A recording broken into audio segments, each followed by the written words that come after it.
Hello everyone, and welcome to Matchbook Flashback. I'm Alec Ogg, and I will be your host. You see, I've got this big glass jar of matchbooks. They're all different colors and designs from different times and places. And the strangest thing happens when I light each match. It's like the flame starts to swirl hypnotically. And if you gaze deep into the flame, you can see a story unfolding in there, trapped like a memory in the matchbook. Well, I suppose that's why you're here, and it is the holidays, so I'll try to find a matchbook that is a nice, strong match that can burn for a while. Let's see. Oh, this one looks good. It's a black and white checkered matchbook, and it has the logo of a clothing store called Chess King on the front flap. Chess King was a popular retailer in the 80s. They sold like wild 80s clothes, like Michael Jackson's Thriller jacket, stuff like that. But as the styles changed, the chain couldn't keep up and they went out of business in 1995. But this matchbook looks like it's from the prime time 80s. Oh yeah, back cover says 1981. And this was for a store in New Orleans, Louisiana, the Metairie area. Let's light one of the matches and see if there's a story inside this Chess King matchbook. Now, when I strike this match, I need you to look deeply into the flame. Look deeply into the flame.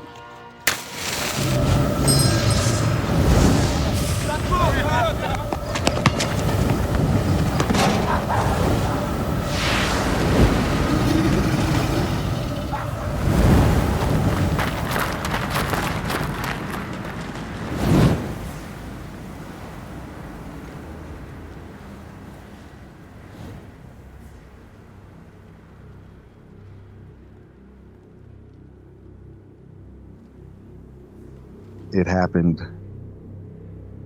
July 9th, 1981 in Metairie, Louisiana.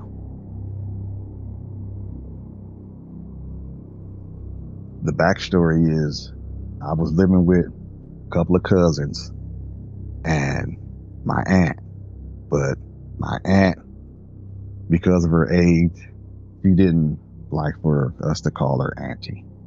It would, she wanted us to call her by her first name, so I did that. And I stayed with her. I moved in when I was 16. Stayed with her until I was 18. Graduated from high school and was trying to figure out, what the next step in life was going to be for me. I was planning on going to college because I played football. Now, I played football, I wrestled, and I played basketball. And because of my desire, I wanted to make it to the NFL. I had started working out at an early age. So at this particular time, I was 5'11", and I could bench 300 pounds and I could squat 500 pounds. So I was in pretty good shape. I was in pretty good shape, and I could run a 4.240. So when it come time to get somewhere, I could go fast. I could get out of town real quick. Also,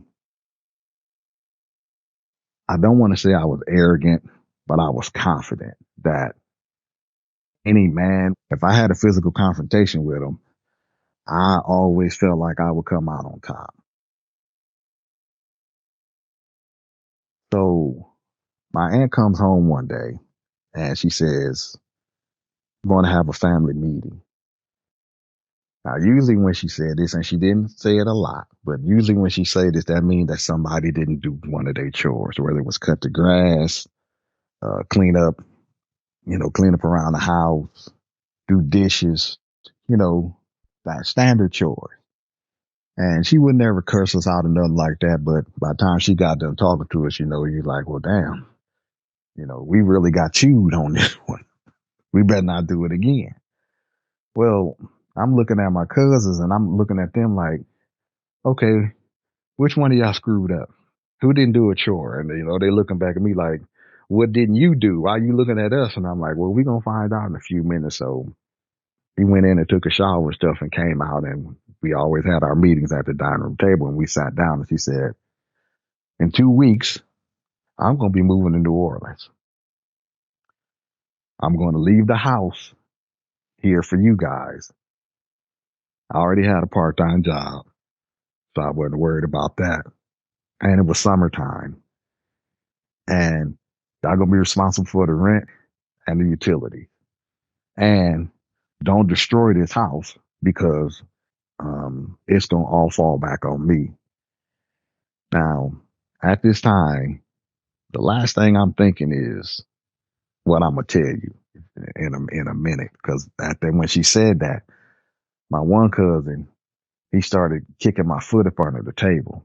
And we're more like brothers even to this day. So actually sometimes we can just look at each other and know exactly what the other one is thinking. And he kind of gave me that side eye like, oh yes, yes. So we sitting there thinking, you leaving us 3-bedroom, 2-story house with a garage. It's about to be on and cracking. This is going to be party central this summer. 3 teens, no adult supervision. Oh man, the world is mine. The world is mine. This is going to be fantastic. Yes. Thank you, God. Thank you, God. She's leaving. So,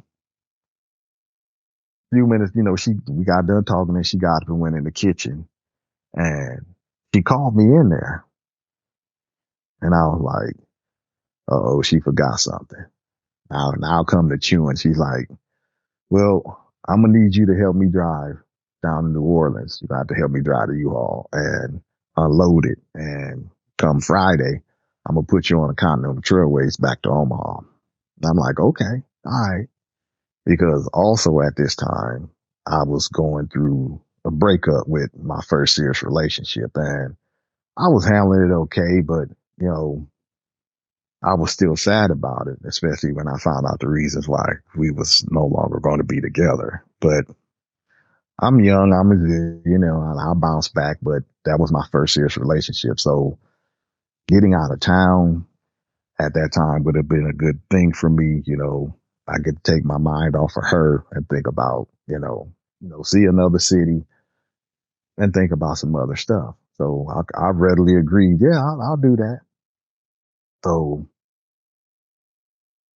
she goes about her business in the kitchen and me and my cousins went down to the basement and that's when we was like, man, we need to get some flyers made. Um, we need to spread the word. We having a party Friday. And I'm like, well, I ain't gonna, I should be back sometime Friday night, hopefully maybe Saturday, because it's a 33-hour bus ride. So, maybe we'll just do the party Saturday when I get back. Okay, cuz, okay, man, it's gonna be on though. Make sure you come back. I'll be back. I ain't gonna miss this. Just talking amongst ourselves. So next morning, got up. We went and got the U-Haul. We started loading the U-Haul. And we left Sunday morning. It took about 35 hours to get there. We didn't drive straight through. We actually took a break uh, in between. And when we pulled up into Louisiana, she had already got her apartment and stuff. And after that long drive, we were just exhausted. So we only pulled the beds out of U-Haul and took them in the apartment. And then we just crashed and woke up the next morning and started unloading it. Well, I really got a lot of admiration for her because this lady was like 5'1" and she's helping me carry dressers and stuff upstairs, just the two of us. And I'm like, I didn't realize you was that strong, man. This might be a problem.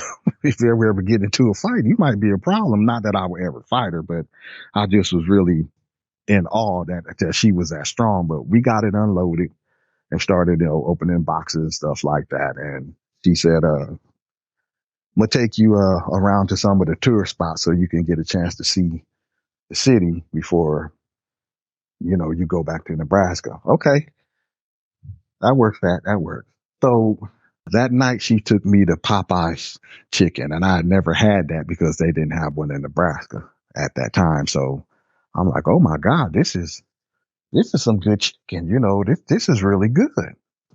And we went to City Park and he took me there, and I'm like, oh, this is pretty cool. We rode around downtown, and Thursday come, and she takes me down in the French Quarter.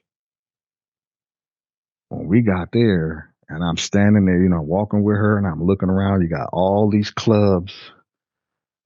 Any music genre you want to listen to is down in the French Quarters. You got some high priced restaurants, but people are walking around drinking alcohol and stuff.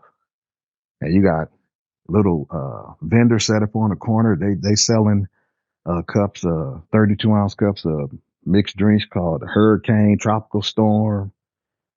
Uh, I can't think of the other one. Cyclones. And they really strong. If you drink a whole one of them, I suggest you don't drive.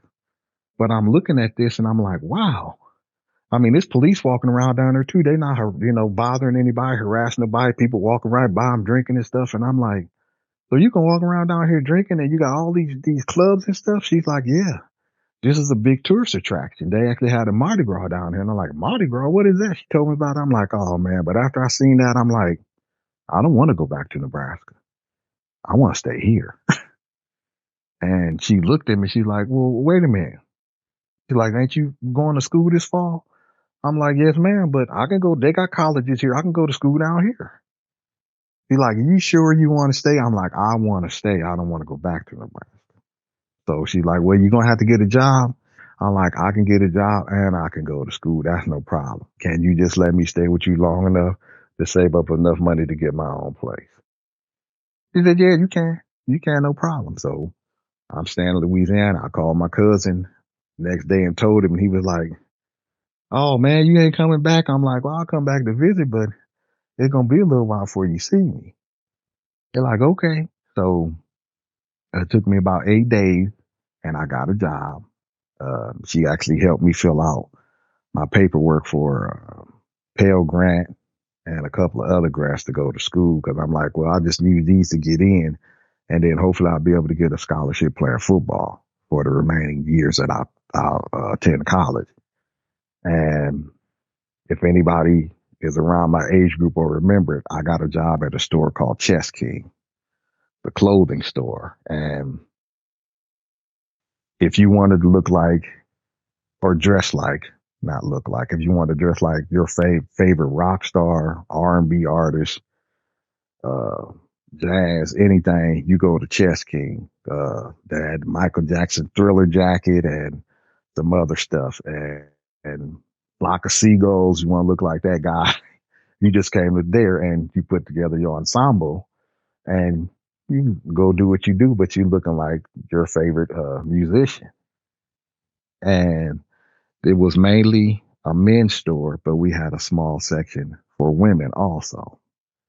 So I started working there and I was at work one day, I guess it was July 7th.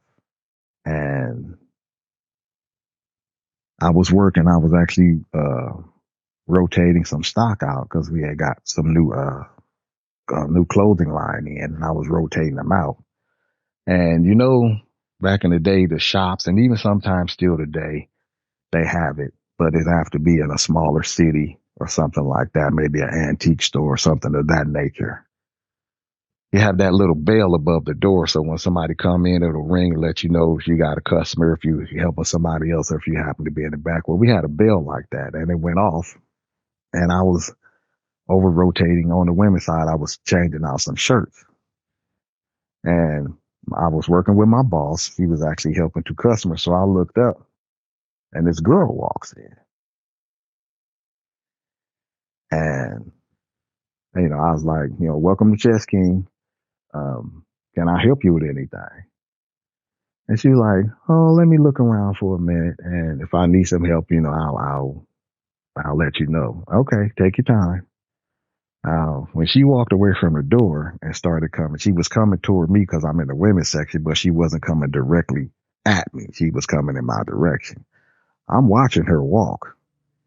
And when I tell you she had everything that Uncle John needs, he had everything. And I'm single and I'm looking at her like,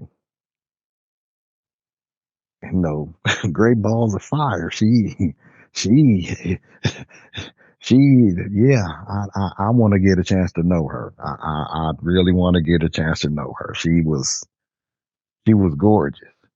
I mean, she was in shape. Hair was done. Just, I really wasn't paying a lot of attention to her nails, but she, she was looking very good. And I'm watching her, and then I went back to working. But every few minutes, I would look over at her, just to see if she was, looking in my direction because she needed help. But I was checking her out, and I started thinking, what can I say to her to make her go out on a date with me? I'm thinking of all these pickup lines and stuff like that. And after I thought about some and discard, I'm like, you know what? Just be you, man. You don't have to use no pickup line. One of the two things is gonna happen. You go over there and talk to her for a few minutes, ask her on a date. Either she gonna say yeah or she gonna say no. So you just gonna find out. Now also, my boss is working with me.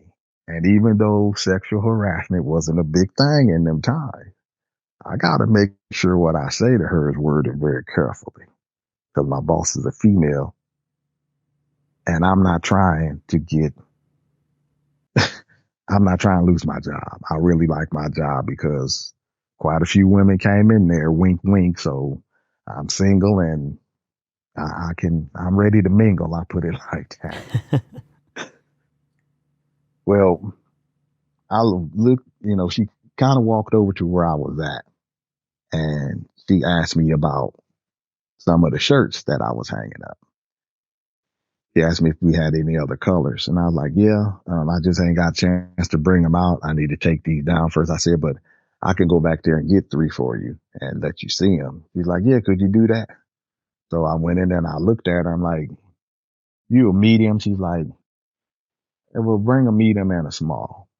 I'm like, "Okay." So I went back and I got 3 shirts with different colors, and I had them on my arm and I held them out. I'm like, "This is what we got." And she chose 2 of them. We're like, "Okay, you thinking about wearing these with a skirt, pants, what?" She's like, "I don't know. I'm gonna look and see. I really didn't see any skirts that I really like, so I'm gonna go over here and look at the slacks." Okay. Or, we got jeans too. So she went back over there and I followed her. And I'm just making small talk. And like I said, "Hey, I'm new to in town, and it'd be really nice to have somebody to show me around. Uh, can I take you out on a date?" And she turned and she looked at me, and she looked me up and down. And she just stood there for a few seconds looking at me like she was deciding, what she gonna say. She's like, "Yeah, I'll take you. You can take me on a date." Yeah. I'm like, "Oh, all right. Okay." Got the door open now. We just gotta figure out a way to walk through it. So I went back over to what I was doing, and she finished making her selections. And when she got ready to check out, she's like, "I'm ready to check out." So we went back up to the counter. Now by this time, my boss has stopped helping. Well, she's finished helping the customers we had, and she's standing at the end of the counter. So I'm standing behind the counter and I'm talking to her. I said, and I was looking at her when she came through the counter. I checked out her hands to make sure she didn't have a wedding ring on. And she didn't. And I was like, "Okay." I said, "Let me get that telephone number so I can call you, tell you what time I'll be there to pick you up." Because the week before, I had actually went out and purchased a vehicle. I bought I was buying a 1978 Monte Carlo, and it was copper colored with a half white top on it. I love that car. That was my baby. It had the velour seats in it, and of course, it wasn't that old. So it wasn't, any rust or anything like that on it. But I got quite a few compliments when I was driving the car. He was like, "Man, that's a nice Monte Carlo." I'm like, "Thank you. That's why I got it." Stuff like that. I really like my car. So I asked her for a telephone number, and the whole time I had been talking to her prior to that, she would look me dead in my eyes, and her eyes were like a green hazel with gold flecks in them. And I never seen eyes like that before. And I was like, "Man, she got some gorgeous eyes." But it was more to it than just her physical beauty. She had this, I guess, aura about her. There was something more than just, when you look at somebody that you're interested in. It's hard for me to say what it was, but whatever it attracted me to her on a different level than me just seeing somebody out at the club or walking down the street or in a grocery store. It was something more than that. I really can't find the words to really say what it was, but there was a magnetism, I guess. If I would choose a word to use, it would be that one. And the whole time I was talking to her, she would never break eye contact. Well, when I asked her for a telephone number, she kind of looked to the right and looked down and she said, "Well, I can't give you my telephone number." Of course, the first thought went through my mind is, man, she got a boyfriend or possibly a girlfriend. I don't know. Or maybe she is married and she just don't wear a wedding ring. I was like, okay, well, let me have your address and I'll just come by and pick you up. We broke eye contact again and looked to the right and said, "Well, I can't give you my address either." That's when I'm like, oh man, okay, well, you can't give me a number, you can't give me an address. How we gonna make this happen? And she said, on her own, "I know I don't have a boyfriend. No, I'm not married." She didn't mention nothing about a girlfriend. I'm like, well, why you can't give me the information I asked you for? She said, because my mother won't let boys or men come by the house to court me. Now, that's an old word, court, other than if you actually go into the courthouse to go to court. But I know what it means based on talking with my grandparents. And I thought that was, a bit odd, but back in them times, I'm like, okay, he's been raised, I guess, raised right to where she's using the word court. I'm like, well, how we gonna go out on this date? He said, there's a park about 2 blocks from my house. Just meet me there at 7 o'clock. I looked at her for a minute and I was like, okay, I'll do that. I'll do that. I'm like, you gonna be there, right? She's like, I'm gonna be there. Are you gonna be there? Is the question. I said, I'm gonna be there. Believe that. Now this was on a Wednesday. And she said, "So just make sure you show up." I'm like, I'm gonna be there. I just gotta decide what we gonna do when we leave from the park. They're like, well, you asked me out, so you're right, I did. But I figure I can talk to my aunt and be like, where's some places I could take her on a date, or maybe even my boss. So I finished ringing her up, bagged her stuff up, and I walked her to the door. And I opened the door for her. She walked out. And now I understand. I'm going to say this as cleanly as I can. The whole time she was walking through the door, my eyes did not come above her waistline. I'm gonna say that. I was watching the twitch to the left and the right, and I was like, "Oh my God! If everything works out, this is gonna be a good day." That's all I'm gonna say. But I opened the door for her, and she stepped out, and she turned. She said, "You sure you're gonna be there?" I said, "I'm gonna be there." Now, the angle of the sun at that time is coming into the front of the store. So you got 2 windows, one on the left of the door, one on the right. So when she stepped out, she was in the sunlight and she turned to look at me and I'm looking at her right in her eye. And for a split second, I don't think it was a trick of the light, but because of the light around her pupil, there was a gold ring around her pupil.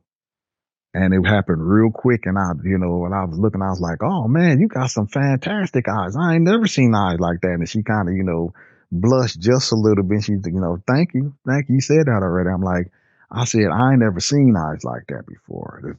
Already I've seen these little gold flecks in your iris, but you got a gold ring around your pupil and it wasn't real big, but I don't think it was a trick of the light. I know what I seen, but it only you could, even though she stood up under those lights in the store, I never seen that. It was because it was aided by the sunlight.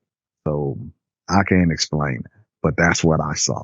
And I was like, man, there's just something about her there. So I, and I opened the door for her. She stepped out and she was standing in the doorway. So she walked out and I kind of stuck my head out and was watching her walk down the street, and she turned and looked back and started smiling. And I just kind of waved and I went back in the store, and nobody was in there. So I went behind I was about to go back over and finish changing the clothes out. And my boss said, you know what? You really smooth. You know that?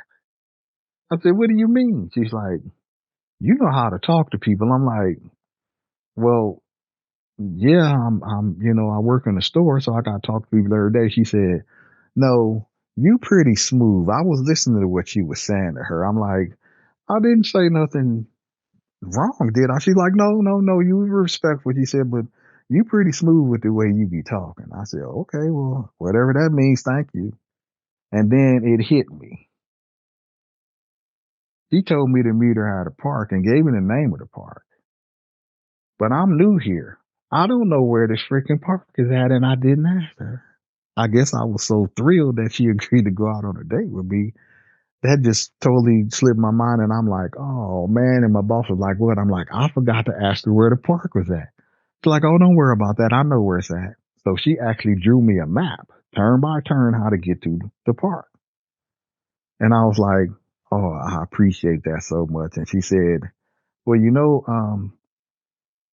you were supposed to close Friday night. I was like, oh, I forgot about that. She was like, I'm gonna cover for you this time, but you owe me.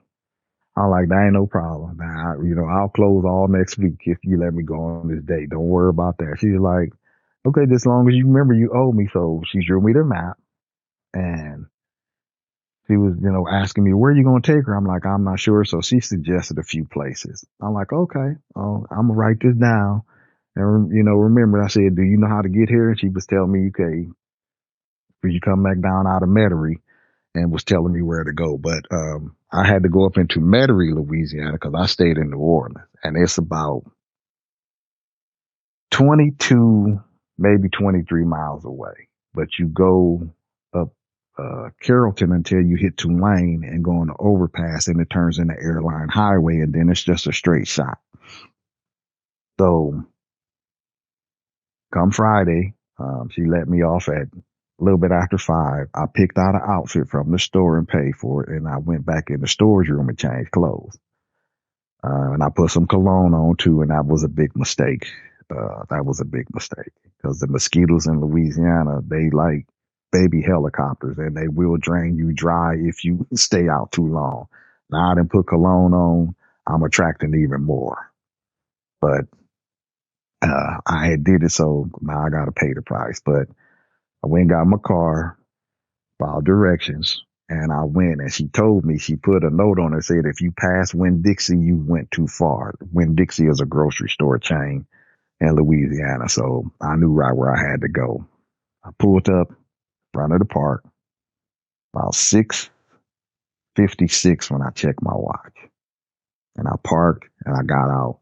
And this park, it wasn't really big. If you get 100 people in there, it's going to be a little packed, but you'll still be able to navigate around in the park. But also, it's got a basketball court. And on one side of the court, there's the three, uh, three tiers of bleachers that you can sit on. And there was, people up there playing with their kids in the park, but was a lot of people. Well, there was quite a few people sitting on the bleachers, but there was a basketball game going on. So I came in and I sat down on the edge of the bleachers, checked my watch again. I'm like, okay, I'm good. But I'm looking around at all these people and I'm looking for her. Cause I don't know what she got on. I'll be able to recognize her face, but I don't know what outfit she would have chose to wear. So I'm sitting there and I guess I have been sitting there maybe I don't think it was quite 10 minutes. And there was a group of 6 guys that was sitting down from me, and they was talking amongst themselves, but they watched me when I walked up. So one guy gets up and he walks over to me and he say, hey man, we got basketball. We got next. You want to play basketball with? Now, I have on a short sleeve button up shirt and some dress shorts and some sandals. And I look at him and I kind of look down at what I got on and I'm like, I'm not here to play basketball. And he's like, oh yeah, what you here for? I said, I'm here to meet somebody. He said, who you gonna meet? Now, I don't know this dude from Adam. And one thing I'm really not big on doing even to this day is telling total strangers my personal business. So I looked at him, I said, well, when she get here, if you know her, then you'll know who I'm here to meet. He said, oh, okay, man, okay, all right. He said, by the way, my name is Herman. I said, hey, Herman, it's nice to meet you. My name is Stubbs. And he stood there for a few minutes, making small talk. And one of the funniest things he said to me was, where you from, man? I can't place your accent. Now, I'm from Nebraska. Now, I don't think I have an accent, but a lot of people tell me I sound like I have a country accent. I can't hear it. But you can hear the accent from people that are from Louisiana. It sounds like they got some chewing tobacco in their mouth when they be talking. At least that's how my ears heard it. So I busted out laughing and he's kind of staring there puzzled looking at me like, what's so funny? I'm like, it's funny that you said I got an accent. Have you heard how you sound when you talk? And he kind of smiled and was like, well, he's like, I'm just saying, man, you got an accent. Where you from? I said, I'm from Nebraska. He said, Nebraska. He said, oh, y'all football team is them dudes who wear the big red cowboy hat. I was like, right. And at that time, Nebraska was really, they was one of the top 10 programs in the United States. So a lot of people knew who they were. So anyway, one by one, these other guys that he'd been sitting with came over and all of them asked me the same thing. Hey man, we got next. You want to play basketball? And I'm like, no, I'm not dressed to play basketball. I'm here to meet somebody. Oh, who you going to meet? When she get here and you see her, you'll know who I'm waiting on. Oh, okay. And they introduced themselves. They gave me names like Little Bit, Shorty Mac, Diamond, street names. Nobody gave me they names on their birth certificate. I was thinking that Herman's name was Herman, but I later found out that they called him Herman because of the size of his head. Because they said he had a head like Herman the Monster off that show, The Monsters. Now he did have a pretty good sized orb on his neck. I'm gonna say that he had a pretty good sized head. But when they told me why they called him Herman, I busted out laughing, and he was like, "Man, I told y'all don't call me that." It's like, man, we've been knowing you so long, dude. Don't even trip. We've been calling you Herman for years. Why are you trying to act out now? And he's like, well, that ain't funny, man. That ain't funny. My head ain't that big. And I was saying to myself, oh, au contraire, my friend, your head is kind of large, but it is what it is. So they sat down and talked to me for a few minutes and the other game was over. So they had to go and play basketball. So I'm sitting there and I start checking my watch. I'm like, dang, it's almost 7:30. Where's she at? 7:30 come and go. 7:45 come and go. About 7:50, I got that feeling in my stomach. I done drove all the way out here just to get stood up. All she had to do was say no. And I was using a little bit more colorful language than that, but I'm going to say it the way I said it. And I'm like, man, here we go with this BS. So I'm like, you know what? It's still early enough. I'm going to just go to one of these restaurants that, I was told about. I'm gonna have me a good meal and then I'm gonna go down to French Quarters and probably go into one of the bars. Yeah, at my age, even though I wasn't 21, I could still, because of my size, I was allowed access to some places that I normally wouldn't have been, and I wouldn't card it. So I'm like, I'm gonna just go in one of these bars down here and I'm gonna sit and, you know, just listen to some music and see what the rest of it gonna happen the rest of the night. So I'm starting to exit out of the park. And Herman said, what happened, Stub? You got stood up, man? And he got this smile on his face. I said, look that way. He's like, well, you might as well stay and play basketball with us since she didn't show up. Or maybe she running late. I'm like, man, whatever. So I've been fishing since I was 12 years old. And I always keep a change of clothes in the trunk of my car just in case. And some shoes, some tennis shoes, just in case I'm somewhere in a fishing pole, just in case I'm somewhere and I see a body of water that I'm like, I'm gonna go grab my pole and go see what's swimming around in here. I always did that, even when I was in Nebraska. But So I said, you know what? I guess I will stay and play with y'all. So I went, got my clothes out of the trunk, and they got a bathroom right there in the park. And I went in there and changed clothes, and I came back out and I played basketball off and on with them guys for the next 4 hours. Now, to elaborate a little bit more, there's a cover over the basketball court that's got a tin roof because it rains a lot in New Orleans. I mean, a lot. And very seldom does it start sprinkling. Usually it start raining, it's just a downpour because it floods really easily. But the water takes some time to run off because that soil is more like clay. So unless the wind is blowing the water up under the covered area, you can stay out there and still play basketball. Also, from Monday through Thursday, once it started getting dark, they turned lights on in the park, and they actually had lights on the bottom of this cover. And Monday through Thursday, the park stayed open till was 9 or 10 o'clock. I want to say 10, but it could have been 9 Monday through Thursday. But Fridays and Saturdays, they leave the lights on till midnight. And then on Sunday, they don't turn them on at all. You just play by natural light. And when it get dark, you either go home or you find you something else to do. So this is the Friday, they stayed on till midnight. And when we weren't on the basketball court playing basketball, we would be sitting down talking, either discussing why we lost that game or what we need to do in the next game. So Herman usually was right next to me. And I got a real good look at all of these guys, their facial features, their physical builds. But having discussed some stuff with them, because they was asking me about Nebraska and stuff, why'd you come here? What's Nebraska like? All of that. I never got a feeling that they were going to do anything to me. Now, of course, I could have been wrong, but I wasn't getting any feelings or vibes that they was, other than who they said they was, and they just living life, man. Rather than be out causing mischief or hurting somebody or taking something from somebody, they were just in the park playing basketball. So 12 o'clock come, and we're in the middle of a game, and the lights just cut off.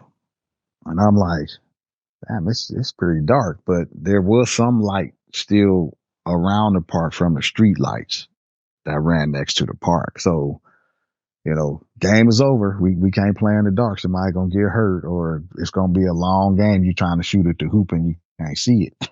So at that time, pretty much everybody had left the park. I think it might have been 5 or 6 other people in the park, and they were sitting over on the playground equipment. So I'm like, okay, fellas, it was nice hanging out with y'all. Maybe I'll see y'all again one day. If I'm back up this way. And they're like, well, where you stay? I'm like, I stay down in New Orleans. And you drove way out here? And Herman's like, yeah, he had a date and she didn't show up. So I'm like, okay, thanks, Herman. You smart Alec. Thanks a lot for saying that. So I'm like, well, it's midnight. I know I could still hit a couple of places, probably fast food rallies or something like that, and get me something to eat. And I could still go down in the quarters because they literally don't shut down till 4 or 5 o'clock in the morning. So I could still go down there. And I asked them, hey, where's the closest liquor store? After drinking this hot faucet water all night, I need a cold beer. And I think it was Diamond or Little Bit that said, hey, we getting ready to go right now. We just putting together our chain so we can, they was trying to decide if they was going to get a 12 pack or a case of beer. I was like, well, I got $5, man, but where's the liquor store at? And he's like, well, just come and go with us. Now, at that time, I made a decision that changed my life because I could have put them 6 sweaty dudes in my Monte Carlo and we could have drove to the liquor store. But because of my vanity and how much I like my car, I'm like, I'm not about to put y'all in my car and y'all sweating and y'all fragrant right now. I'm not, no, y'all not getting in my baby. I'm not going to be spending all weekend shampooing seats and stuff like that to get, sweat stains and stuff like that out my, no. So I'm like, all right, I'll just go with y'all. So also at this time, I do own a gun. I bought a 357 Magnum for $100 from this dude off the street in Omaha. And I think I got it maybe 3 months before we left. Now, even though he told me his gun has not been used to kill anybody and ain't never been used in uh, a robbery or anything like that, I bought it on the street. Of course, he could have been lying. I don't know. I just bought it to, for protection because where I come from, it can get rough sometimes. If sometimes you can't settle things with your fist, you might have to settle it with a pistol. So I just wanted to be prepared because even though I'm in good shape, I'm not bulletproof. So I did have my gun in the trunk, but I didn't feel that I needed it. I didn't know how far the liquor store was. I didn't know which direction it was in. They didn't tell me that until later on. So I grabbed the money out of my wallet and put it in my pocket. And we walk out of the opposite side of the park that I entered in. And Airline Highway is only like maybe 3/4 of a block away. So I'm thinking we must be gonna walk up to Winn-Dixie. But I asked y'all where a liquor store was, but maybe they did sell beer, so maybe that's where they were gonna go. That's what I guess I was thinking. But when we walked down the street toward Airline Highway, we got down to these railroad tracks. And they turned right and started walking down the railroad tracks. Now, you got them white rocks that they put down on the tracks. And when you go where the street is, the railroad tracks are level with the road. But on the left or the right side of the road, you walk a few feet and the sides kind of fall away and you're kind of elevated up in the air a little bit. So on my left hand side, there was 3 buildings. Was a junkyard on the corner. Next to that was a tire shop, and then it was a lumber yard next to that one. And they took up a good part of that area.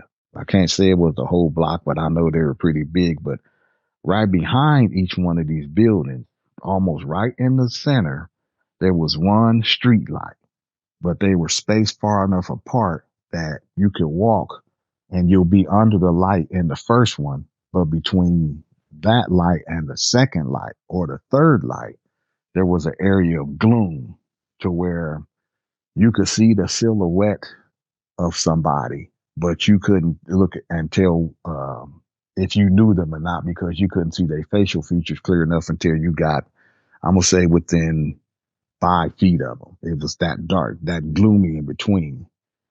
On the right hand side, there was a field of thistles. And if you don't know what a thistle is, it starts out looking like a dandelion when it first starts growing. But as it gets bigger, it's got these leaves that got these, I call them hypothermic needles, but they're like thorns on the leaves. And if you get stuck by one, you know you've been stuck. Now, when they reach maturity, they have one single purple flower on top of them. Now, they have them in Nebraska. They usually top out between 5 and 6 feet. But because of how much it rains in Louisiana, these were like 7 or 8 feet tall. So they had some really big leaves on them. And that field of thistles was thick. It was almost like somebody just took a handful of seeds and just threw them out there, and they were growing real close together.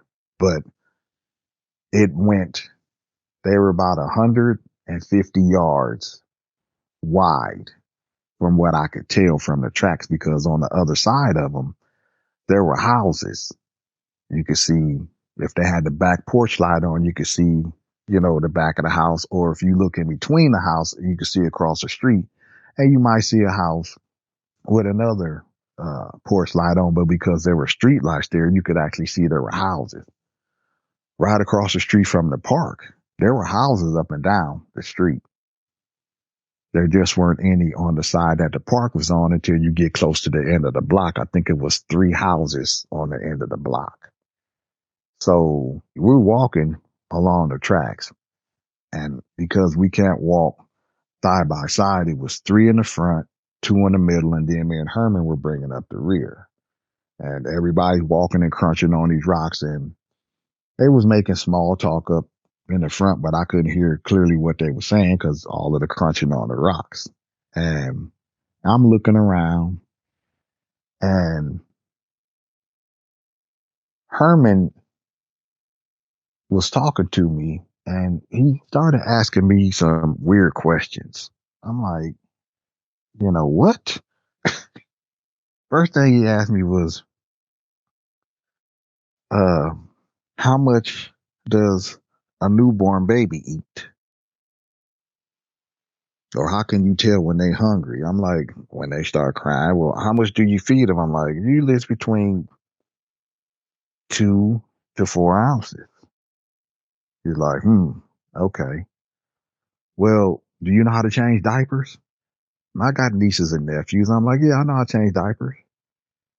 And that's when I kind of turned and looked at him like, yo, why the hell are you asking me these questions? I didn't say it. I'm just looking at him like that. Then he asked me, well, how can you tell when they sick? I'm like, you take them to the doctor. They're like, oh. And that's when I was like, why are you asking me these questions about babies, Herman? And he said, oh, 3 times just like that. Well, my girl is pregnant and our baby gonna be here this week or next week. He said, man, and I'm scared to death. And I kind of looked at him like, what you scared now for? The damage is done. You weren't scared before you decided to have sex or after. It's just when she got pregnant and now you scared. Why? He said, because I don't want to be the kind of dad that my father was. And I don't know nothing about kids. And I'm like, well, what kind of father do you have? He's like, he wasn't in my life. I said, okay. I said, well, take a deep breath. You already got the answer to your problem. He said, what you mean? I said, you said you didn't want to be like your dad. So then don't be like your dad. Be in your son or your daughter's life. Even if you and her mom, even if you and your girlfriend ain't together, you still got a kid. So don't get somebody pregnant and then just because y'all break up, figure you don't have to continue to be a father. Your life is going to change for sure. For the next 18 years, your life is going to change, or actually for the rest of your life, because you're going to always be a father. So for you to be scared and confused and stuff, dude, the damage is done already. And all you need to focus on is trying to be the best father that you can be. If you got questions about what's going on with your baby, you can always ask the doctor if you go with your girlfriend to her doctor's appointments, or ask your grandmother or your mom. They got more knowledge than I do. I mean, I knew about kids, but I wasn't no expert. And I'm even to this day, I'm still not an expert, but I knew a lot about kids. So it was like, man, I'm scared. And, you know, I appreciate you telling me what you told me, like, but I just don't know what to do. I said, be the best father that you can be. That's all you can do. And he kind of looked at me like, you don't talk like you 18, 19 years old, dude. And I'm like, what do you mean? He's like, you talk like you kind of smart. I'm like, thank you for that, but I'm not that smart. I'm just an average dude. I just have experienced some things that gave me the knowledge to be able to answer you. And he was like, see, a lot of people don't be saying knowledge. They say it another way. And I'm thinking, well, you down south, so maybe people do talk different, but this is the way I've always talked. You're like, okay, so we crunching along and we're almost out from under the first street light. And I look to my left and Herman said, did you see something? I'm like, no, man, it's dark back here. I ain't never been around here before. I'm just looking around, I'm just looking around, surveying stuff. He's like, well, there's a big black dog that live in that junkyard. And sometime he get out. He said, I don't know if he's half Rottweiler lab or half Rottweiler and German Shepherd or lab and German Shepherd. He said, but it's a big black dog. And sometime he get out and he will, run up at you. But just pick up a handful of rocks and throw them at him and, start hollering, get out of here. And usually he gonna keep barking, but he gonna go on about his business. I'm like, oh, okay. He said, so is that what you seen? I'm like, I didn't see anything. I'm just looking around. He's like, okay. Now, by this time, we about to enter that area of gloom between the first light and the second light. And I turned my head to either look at Herman or I was looking at the thistles, and out of my peripheral, I seen something come out of the thistles, jump out of the thistles onto the railroad track. Now, all I seen was something big and black in my peripheral, so I definitely didn't get a good look at it. And my first instinct was to run. I don't know why. Maybe my primordial instinct kicked in and was like, it's time to go. You worry about what it is later. Now, I don't know if this is a black thing, and I don't want to sound racist in any way, or if it's just a human thing. But since I spent the majority of my time around black people, all I could do was say what we do. When we start running and we with a group of people, we very seldom look back to see what somebody's running from. And very seldom do we say, what are you running from? We just start running too. So when the guys that was in front of us heard me running on a rock, they took off running too immediately. And I got about 5 or 6 steps and I was about to downshift and hit that next gear. That means I'm about to get out of town real quick. And I heard what sounded like when somebody trips and fall or is tripped and fall on rocks or gravel, they make that smack sound and slide. And I heard that. And Herman, what he said next, I've never heard come from another human being. He said something simple, and it was, don't leave me. But it was the inflection in his voice. I've never heard that before. It was, I guess, terror. If terror had a voice, I guess it would be terror because he screamed it, don't leave me. And it struck something in me that I couldn't leave him. I couldn't leave him because I didn't know what was going on. I seen something come out of thistles, but I can't tell you exactly what it was at that time. So I slid to a stop and started to spin around, and I bent down and I picked up 2 handful of rocks as I'm thinking, it's that dog from the junkyard. That's the only thing I could think it could be. Werewolves and monsters. I never heard of no dog man back then. I didn't learn about them till 2020. I never heard about that. All I know about werewolves from Hollywood movies and books.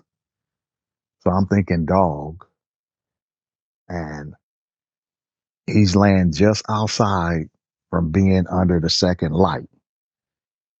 Just outside of that. I could see him. I could see his white tank top he had on. And he was on his back, but he was propped up on his elbows looking up. And I ran back maybe between 3 and 5 steps, and I got my arm cocked back and I got my mouth open to, get out of here, because I'm thinking this dog is on top of him. And then I looked, and if that was a dog, he sorely underestimated the size of it when he said big black dog, because what was over him, the silhouette that I could see, it made him look like a kid. And like I said, I got my arm cocked, my mouth was open, and I'm looking, and this thing is looking Herman right in his eyes. It actually, if you like tuck your chin against the top of your chest and look down, not saying it did that, but it tucked its snout downwards, and their eyes were, I'm gonna say, between 6 and 8 inches apart. It wasn't paying any attention to us. It was looking at Herman, and I'm looking at it like, because all I can see is the silhouette, but I can see the tips of the ears sticking up above the head. And as I'm looking at it, I'm seeing shoulders, and I'm like, what is that? What what the blankety blank is that? And Herman's not screaming. He's not struggling. He's just laying there. And I don't know when the other dude stopped and started coming back down the tracks, but I could hear them in the background because I'm standing directly in the middle of the tracks. And I start hearing them and they cussing. What the blank is that? What is that? What is that? What the blank is that? I'm not saying nothing because I'm trying to figure out what I'm looking at. And again, it's not paying any attention to us. It's just looking at Herman. And I'm taking this all in and I'm trying to go through that category in my head to place something on what is this? But I could see the outline of the head and it looked like a big dog head, wolf, dog, whatever term fit best, but it is huge. I mean, it's got to be 24, 26 inches from side to side, from one side to the other. I mean, an absolutely huge head. But again, it's just a silhouette. And I hear somebody behind me say, "Don't shoot it." I didn't know nobody had a gun. I didn't find out later on who had the gun, but he had a little snub nose 38 because he had it in his fanny pack.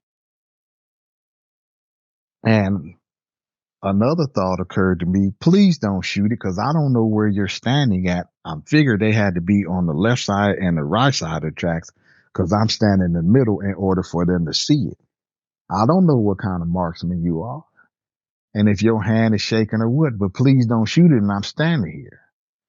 Now, I'm approximately at this time, I'm going to say 9 to 11 feet from Herman. And as soon as somebody said don't shoot it, this thing's head came up and looked at us. And it came forward 2 steps, which put its upper half directly under that second light. But the best description I can give of how it came forward is if you've ever watched a nature show where a lion was stalking something and it does that slow, deliberate movement of creeping forward, this hand comes out of the dark. Not no paw, not no raccoon looking hand, a hand shaped exactly like mine, only 3 times bigger, with 2.5 to 3 inch claws on the tip of it. And it sat down on them rocks. Now the claws were curved, but they weren't wickedly curved. They were curved enough so that when it put its hands down on the rocks, the tip of the finger would not make contact with the rocks until it put its weight on there. And then this other one comes out, and I'm looking and I'm like, what the F is that? That's a hand on this long ass arm. The arm from the wrist to the elbow was longer than from the elbow to the shoulder with these muscles. Man, when I say muscles, that forearm had muscles in it and it's got black fur on it. And as his head starts to come into the light, the eyes started illuminating. I'm assuming it was from the street lights, but the eyes was the color of a full moon when it's yellow and that full moon when it's pale white. If you take them colors and combine them, that's what color the eyes was with this black pupil in it.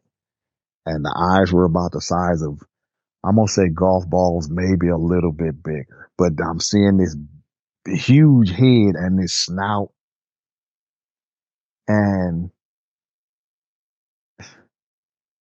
I'm looking and I'm still in disbelief. But yet this thing has now come forward and it's about 8 feet, 7.5, 8 feet from me and stopped. And it did this sweeping motion, this slight sweeping motion with its head, but there was a slight hiccup in it, but it was still smooth. It was like, I see you, I see you, I see you, I see you, I see you, without completely stopping. His head just looking at us. And then it started looking in my direction, but it was looking past me. The fellas, they really went off then.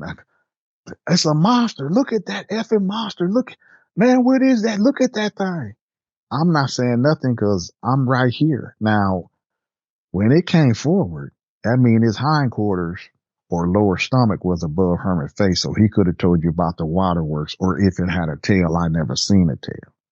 But I'm looking at this massive, blacker than black. It was so black it looked like it eats light. That's the best description I can give you. That's how black this thing was. And the muscles and the shoulders like a human being has.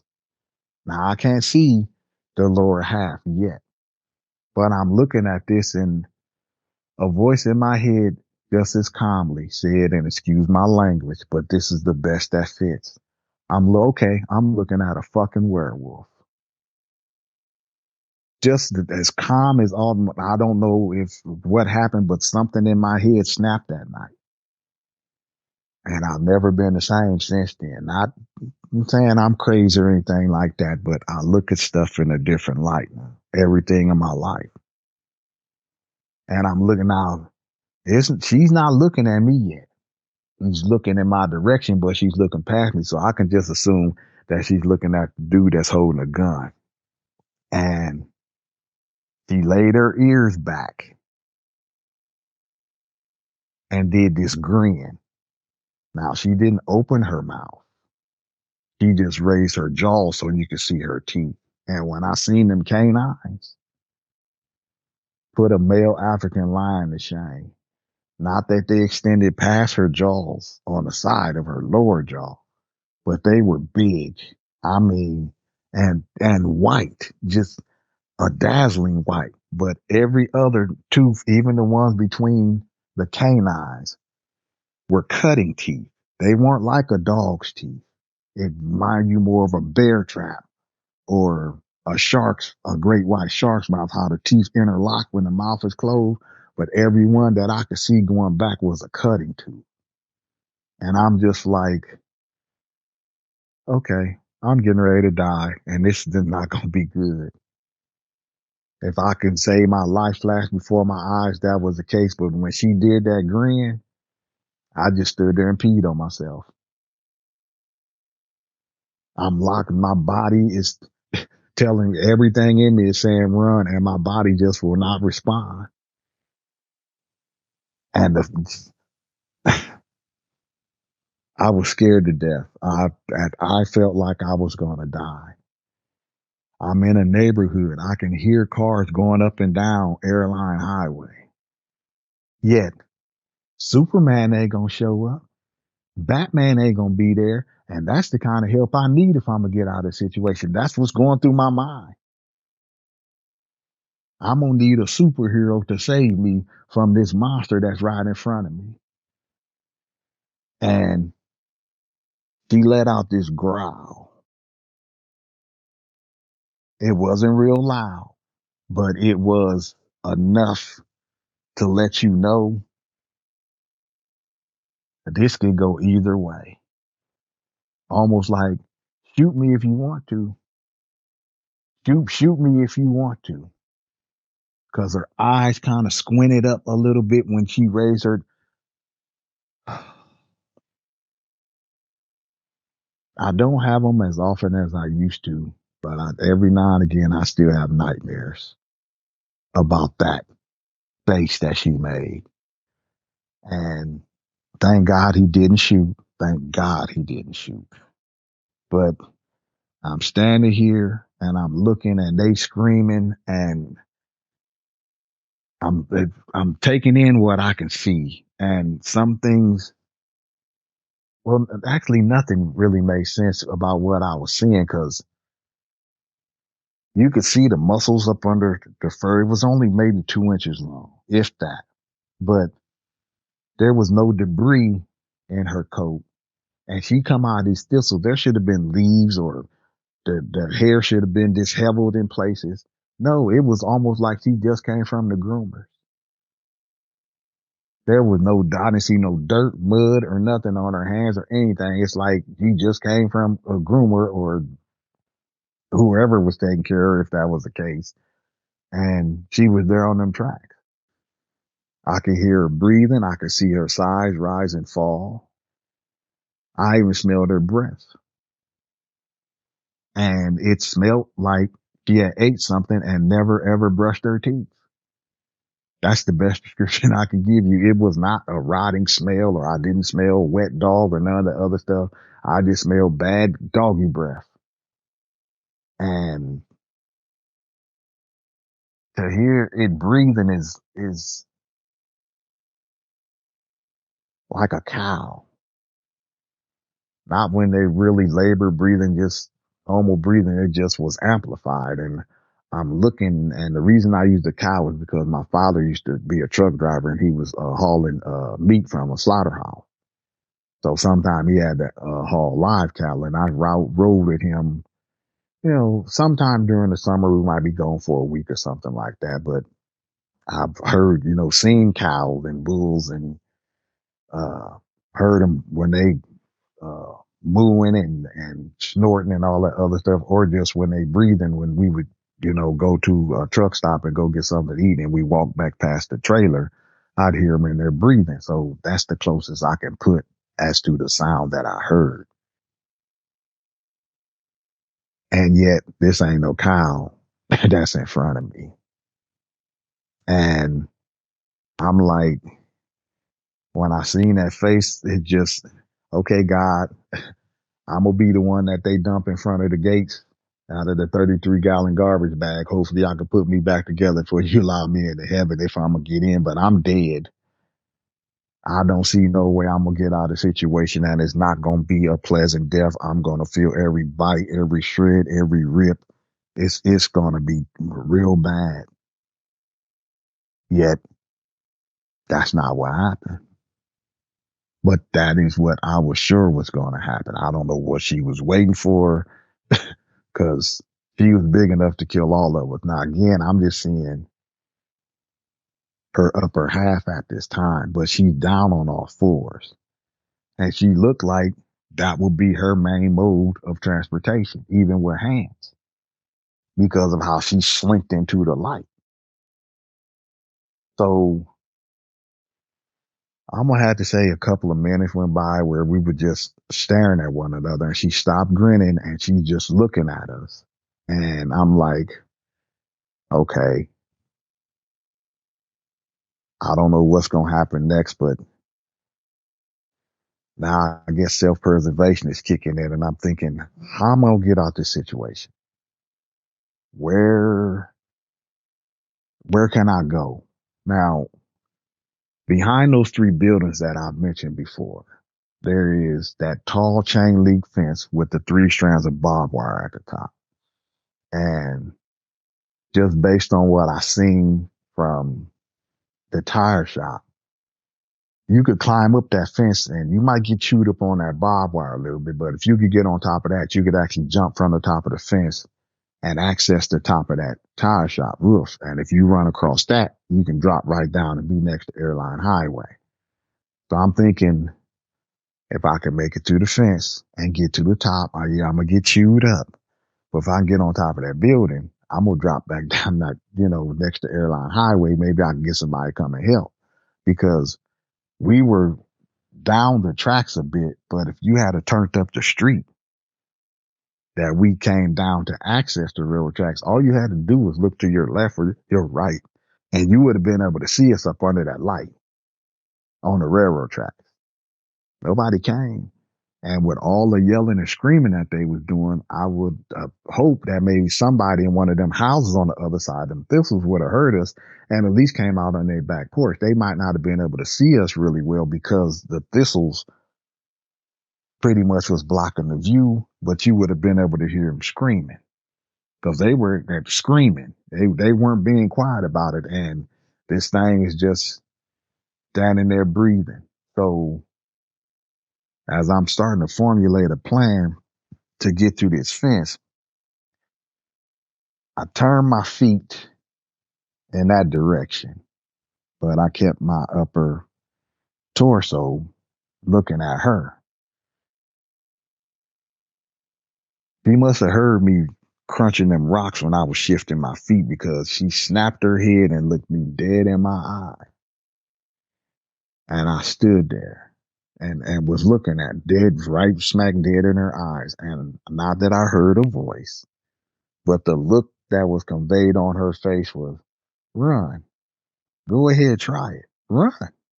See how far you get.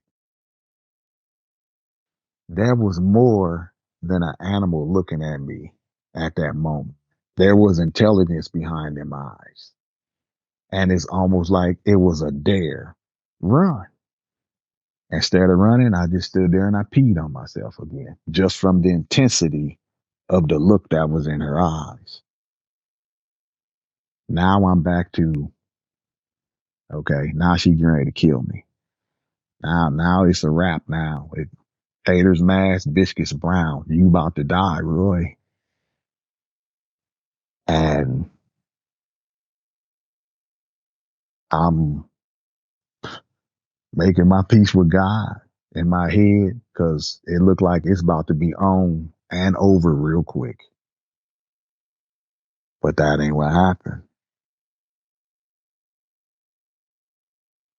You know, if you have a dog with fleas, they may be laying next to you or somewhere in the room where you can see them, or they might be sitting up and they make that real quick jerk and start biting at the base of their tail or chewing on their tail because a flea done bit them or something. It's a real quick movement. Yeah. Well, she jerked like that. Now, I'm not saying she started gnawing on her haunches or nothing like that. She just jerked and looked over in the thistles, and then she stood up. That sent my mind straight down the rabbit hole. Wait a minute. This thing can stand up on two legs, and I'm watching her go up, up, up, and I'm looking up like, just oh my God. Just this, that was oh my God, period. That was it.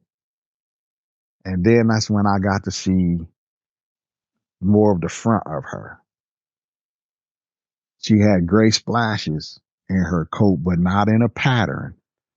It was just a splash here. It's like almost like a patchwork quilt. A splash here, a splash there. And I seen 4 breasts. Now I didn't look any lower than that because when I seen the 4 breasts, that's in my mind of La La Land. This thing got 4 breasts, and I'm not talking about canine breasts. They look like 4 human breasts.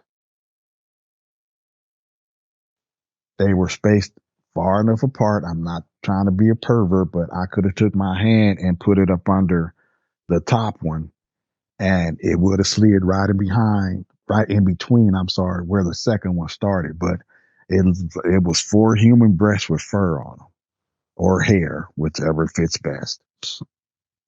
They were not the breasts of a nursing female dog. I've had dogs that have had puppies. I know how they sag and they look with the nipples being distended. That's not what I seen. She had a 6-pack. I could see that up under the fur. She came down from a wide shoulder to a V, and then it spread out because her thighs were so big, they were bigger than mine. But that's when I seen she had the lower half of a canine, just massive. I'm gonna say if I had to guesstimate her weight, I'm gonna put her between 450 and 500 pounds with the muscles. This thing was big. I'm talking about 48 inches across the chest. And then you got them big shoulders and them arms. I mean, the biceps she had. If she had a flex like she was a bodybuilder or something, not to say that she did that, but my guesstimate would be her bicep would have been about the size of my head. Not that I got a really big head. Herman had me beat on that category. So, um, but just, I've never seen anything like that big in my life. Not with a wolf head on top. And then from the neck down, you look built like a human female with shoulders and arms and elbows and wrists and fingers. And then from the waist down, you looking at a dog standing up. Now, when she stood up, it was a smooth motion. There was no popping or any kind of thing that would indicate that she was readjusting or realigning her hip, the bones, the hip joints in her hip or her knees. None of that. She just stood smooth the hell up. And I'm looking and I'm like, the best way to tell you about her height would be this. I played basketball for quite a few years in my life. I played basketball for 4 hours that night. The standard basketball rim is 10 feet. She could have dunked the ball standing flat footed and had arms to spare. So she would have been between 9 and 9.5 feet tall. Just massive. And I'm standing there looking at her, and then I'm looking at the breast, and that's when I'm like, and it's a female. For some reason, it flipped the script in my head. It's a female. This as big as this thing is, it's female. What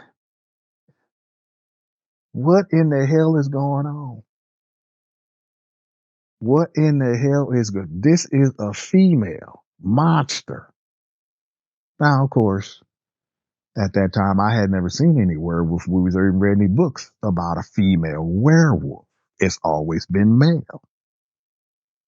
So as I'm sitting there in my mind flipping the light fantastic, trying to hold it together, she looks over into the thistles. Wasn't paying attention to us at all. She just looked. She looked. She didn't just take a quick look. She looked over there. So I took a chance and I looked in the direction she was looking. And about 60 feet back in them thistles where it's pitch black, I see 6 red lights. Now, they were in a triangle formation. You got a set of lights in the center, a set of lights to the right, and a set of lights to the left. But they were a little bit further back from the middle light. Now, a lot of people seem to think that those were pups. Even though I said he had human breasts, they were not sagging. The nipples were not descended like she had been breastfeeding. They look like some breasts that a woman gets when she goes to the gym just to stay fit and trim, not to bulk up and become muscular, but just to stay fit and trim. They have pert breasts and they don't have I guess they got a lot of bounce depending on if they're doing jumping jacks or jumping rope or even running. But that's the way her breasts were. Like she was fitting in shape and she was. But there was not any sagginess to them. When she went up, they may have gave a slight jiggle and then stopped. They didn't look to be full of milk or nothing like that. But the lights that I seen were approximately, I'm going to say, based on the height of the thistles, they would have been between 5 and 6 feet tall. Now, describe the lights as I remember them, it would be as if you took a reflector off of a bicycle, your red reflector, and got a black magic marker and started in the middle and started filling that red in and going in a circular pattern until you got about 1/8 of an inch from the edge. It was more like a red ring, but it was so freaking bright. But it was, I'm assuming it was black in the middle because all I seen was this red ring. But it was a light, and it was 6 of them. But they were close together, like if you put on some goggles or hold binoculars up, they were close like that. So I don't think that those were babies or pups, if you will. I don't. What they were, I have no idea. But she stood there and looked, and then she slightly flexed her hind legs, and she jumped off the railroad tracks back into them thistles and was moving so fast. By her third stride, the thistles were just laying down and popping back up like the wind had went over them and bounced back up. She ran in a direction toward those lights. Then they disappeared. And the thistle stopped moving after she got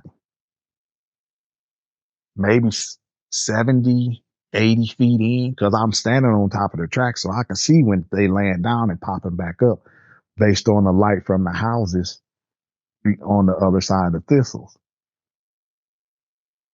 I ran to Herman, and then the other guy snapped out of it. Now they still the whole time they still, it's a monster, it's a monster. I never heard nobody say werewolf that I could recall at that time on the tracks.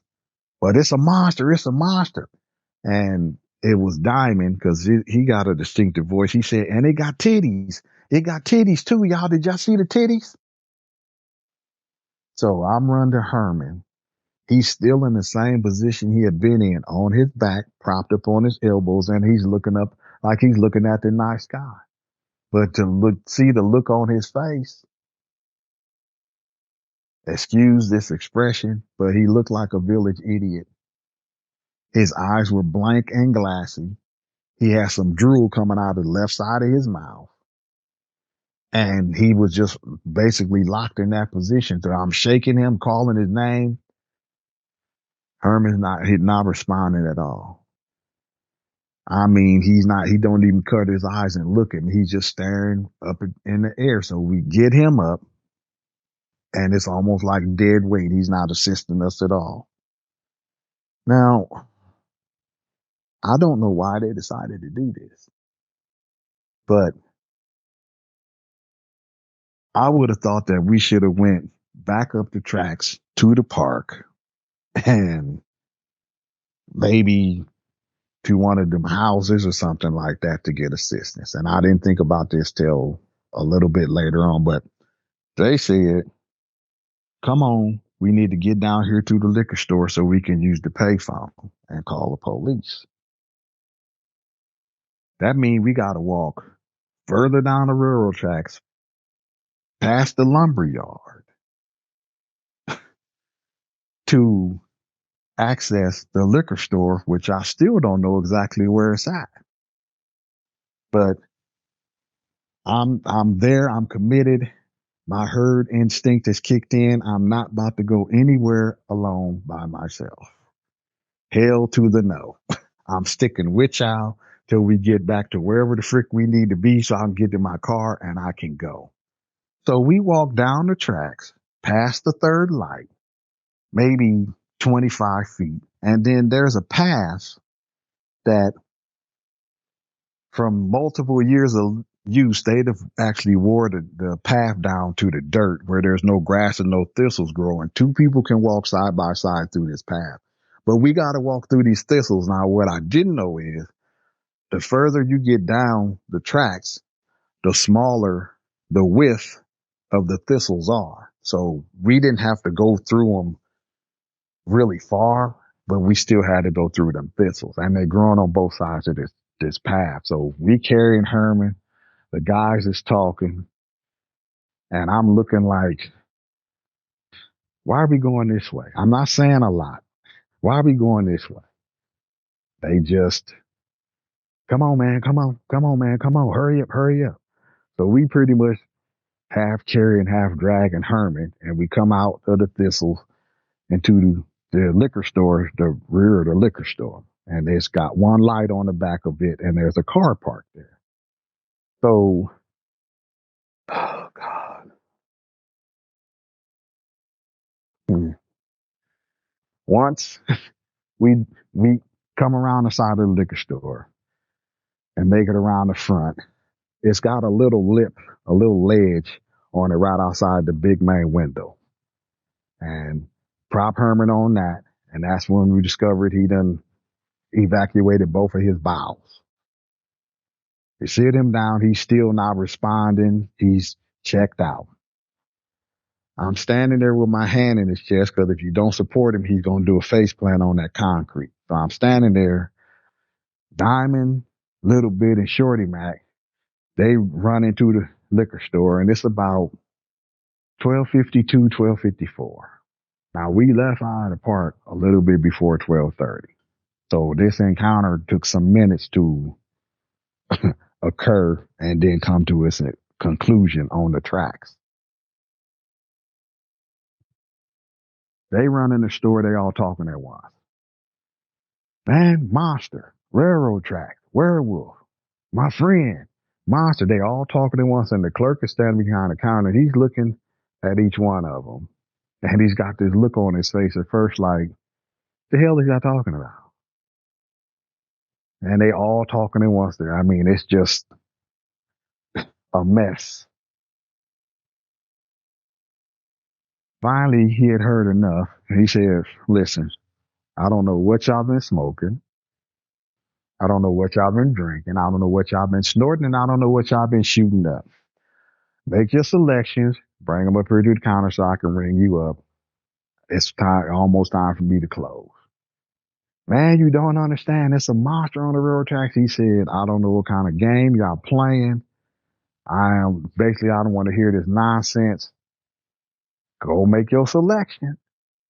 Bring them up here to the counter so I can ring you up. If not, get out of my store. Well, man, call the police. He said, I'm not calling nobody because y'all just basically he didn't believe us and he wasn't trying to hear nothing we was saying. So they come out of the store and Diamond was the last one to exit and he's standing in the doorway and he said, well, man, is that your car in the back? And the clerk said, yeah, why? He said, will you at least move your car up front? So when you can come out of the front of the store and you leave, because I'm telling you, I put it on everything I love. There's a werewolf on them railroad, back of them thistles by the railroad tracks. The dude said, yeah, whatever, bye.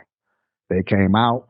He locked the door, turned the sign around, closed, and he started counting out his drawer. So when they did that, I'm like, hell, let me go up here and see if I can get this dude to at least call the police, because y'all all screaming at him and stuff. It's not making sense. Now, I done peed on myself twice. Both of my Converse is soaking wet inside. I'm a little, I ain't gonna say irritated because I'm still scared to death because of what I seen.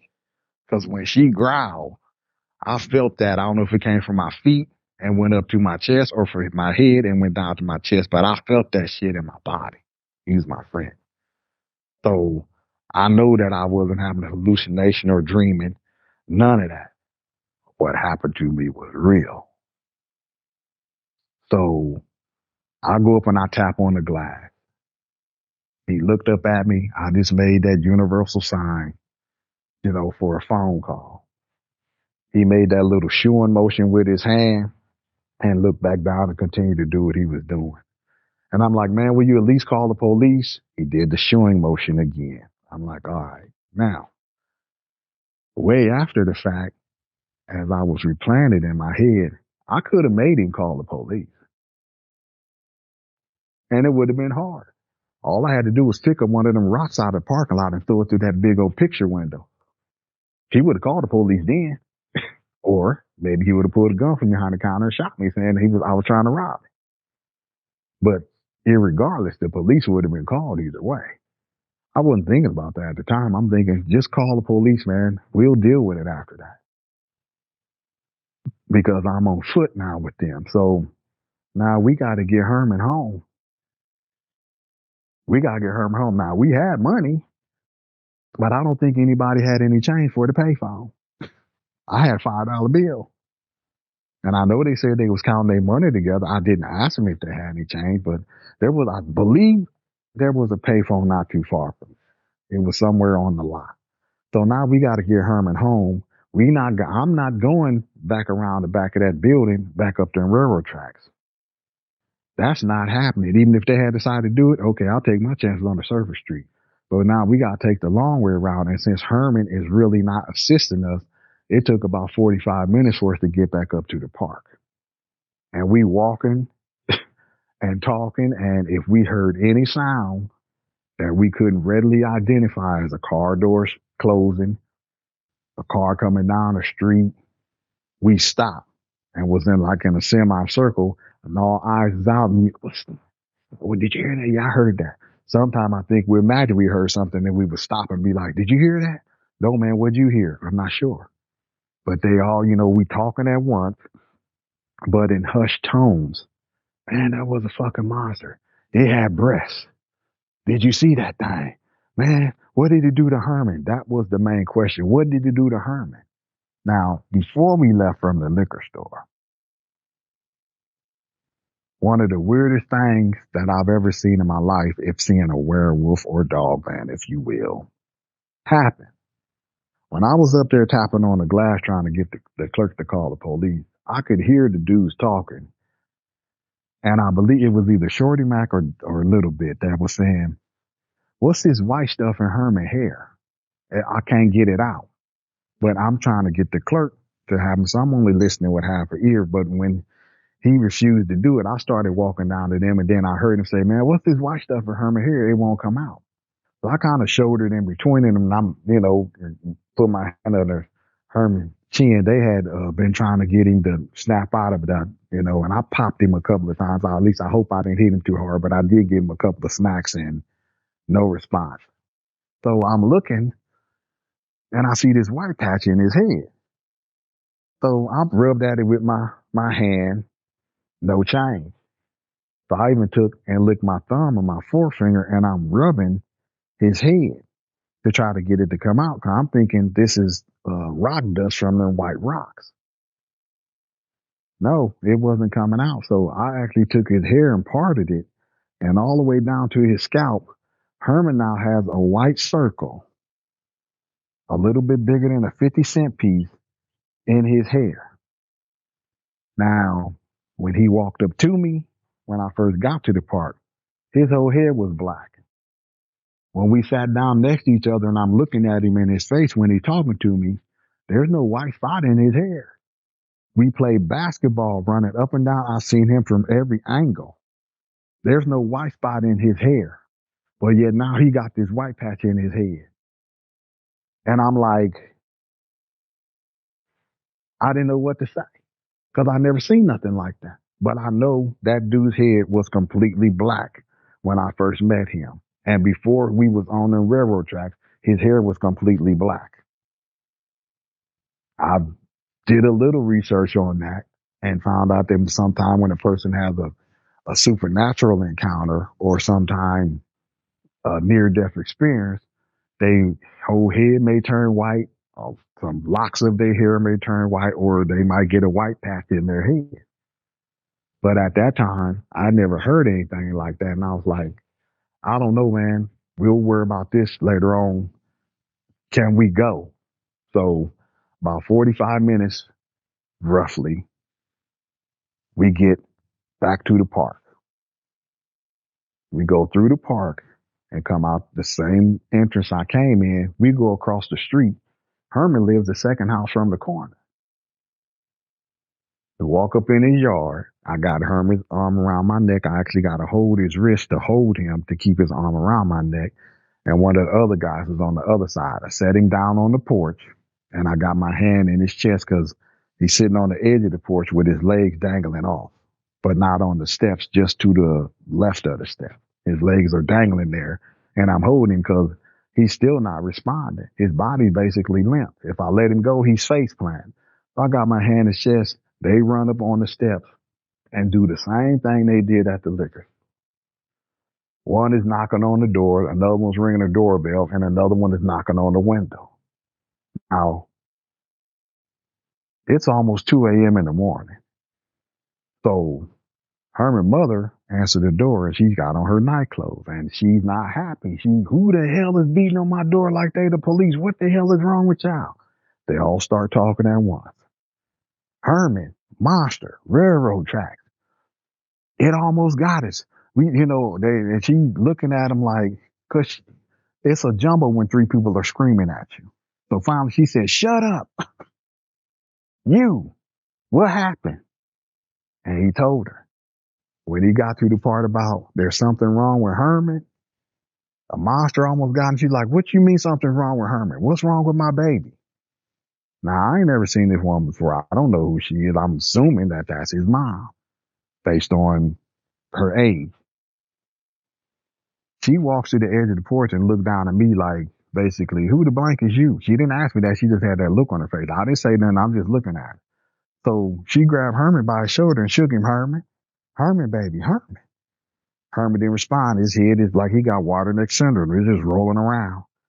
So she comes down off the porch and grabbed him by his chin and turned to his face and looked him in the face. She's like, Herman, answer me. What's wrong with you? Herman didn't respond. She's like, oh my God, I don't know what y'all did to my baby, but don't nobody go nowhere. I'm about to call the police. When she said that, I eased Herman back to where he was from his knees up. He's laid on the porch. And I turned and I walked out of her yard. And as soon as I hit the sidewalk, I sprinted up the street to my car. Now, 2 houses up the street from where Herman lived, it was 3 people sitting on the porch. It was 2 men and 2 women and a man. And I'm pretty sure they was looking down there to figure out what was going on when we came through the park. I didn't know if they were sitting there when we came to the park. I just know they was out on the porch when I went by him. But I heard one of the women say, what is he running from? Because I was getting it. I mean, I got all that 4-2 in effect, and it's a hell of a thing to be running and your shoes are squishing because they full of urine. It's a hell of a thing to run like that, but I got it done. And in front of God and everybody else, when I got to the trunk of my car, I popped it open and stripped them wet underwear and shorts off and them shoes. I grabbed the shorts that I had on and put them on, jumped in my sandals. And when I got in my car, when I left from the curb, my back wheels was spinning. I left quite a bit of smoke. I shot down the street to Airline Highway. I didn't even stop for the stop sign because I almost hit a car. And another car almost hit me when I turned just out on the Airline Highway because the guy, he come running by me and he was honking his horn, but I wouldn't focus on him. I'm the hell out of here. Now, I drove all the way home. And when I got home, I ran in the house. I pulled my couch in front of the door. I went in the kitchen and unplugged the refrigerator and drug that out of the kitchen and put it in front of the couch and I plugged it back in. Then I went in my bedroom and I got my speed loaders off the top shelf and put them down and I started loading them up. And then I went in the kitchen and went in my cabinet and I grabbed my 5th, a Jack Daniel's Green Label, and I took 2 shots out of there. I'm trying to, calm my nerves or help me figure out what's going on. Then I started replaying what had happened. And about 5 or 6 minutes into that, I stopped. I said, I need to write this down. I got to write this down. So I went and dug my journal up and I sat at the kitchen table and I was writing and I had my gun right there. And there was quite a bit of profanity in the first 3 pages because I'm trying to figure out what it is I seen, what happened to Herman, why did it happen, all these questions, but it was a blanking werewolf. It was a blanking werewolf. What the hell, man? It was a blanking werewolf. And thank God I hadn't ordered a pizza or anything like that because if somebody had knocked on my door, my hand was shaking so bad I probably would have put bullets all around the frame. I probably wouldn't even be able to shoot them through the door because I'm trying to come to grips with what I just seen. And the reason I left was I know I hadn't done anything wrong to Herman. I know that. But based on the condition and unfortunately, I'll say my interaction with the police up to that point is I got a firearm in my trunk that I bought on the street. I don't care if the dude swore to me on his mother's deathbed that he hadn't used that gun to commit a crime. One thing I know about the police is this, based on Herman's condition, once they determine that he hadn't been drinking, then they're going to start trying to figure out what kind of drug did he have? What kind of hallucinogenic or acid did we give him? Or did he take? Then they want to figure out who gave it to him and how he got it. As far as I know, I'm the only one that had a car. Once they search us and don't find no drugs on us and they see that I got a car, they're going to want to search my car. They find that 357 in the trunk, run ballistics on it and find out that it was used, whether it was in Nebraska or another state, to murder somebody. 9/10 of the law is possession. I'm not trying to go to jail, and I damn sure ain't trying to go to jail in Louisiana. No, thank you. I'll pass. So that's why I got out of there. But also, I'm still very afraid about what I seen. I need to get my black hindquarters out of that area. I know there's a monster running around there. I gotta go. I got Herman home. If I owed him anything, whether it was for self-preservation by not leaving them dudes, or just to get Herman home, whichever one fits best for anybody that's listening, then put that in that spot. But if I owed him anything, especially since I just met him, I got him home to his mom. Now I got to worry about me. So I sat there all night and I actually did not go to sleep till well into Saturday because I was too afraid. I think the only reason I went to sleep because I drunk so much, I got drunk and passed out. Same thing Sunday. I didn't even try to eat anything till Sunday. I'm trying to figure out what the hell did I see and why. At this time, the only thing I could figure is since it was a female, yeah, my date showed up, but she damn sure didn't show up the way I met her. So there's one other thing I want to add. I'm still not 100% sure, but I'm in the high 90s. When she stood up on her hind legs and looked in them thistles, I seen a gold flash in her left ear. It looked to me like it was a gold hoop earring, only it would have looked like a bracelet because of the size of her head and her ear that a human being will wear. But back in the day, women would wear those huge gold hoop earrings. And when she came into the store Wednesday, she had on two gold hoop earrings. Now, I'm not saying that I saw her change, but when she looked at me when I was thinking about hitting that fence, it was like she knew me. The same way you look at your dog when you come home and your dog look at you like, oh, I'm so glad you're home. But there was more than an animal looking at me. There was an intelligence, whether it be human, subhuman, whatever fits best. That's what was looking at me. So once Monday came, I called into work. I was not ready to leave the house yet.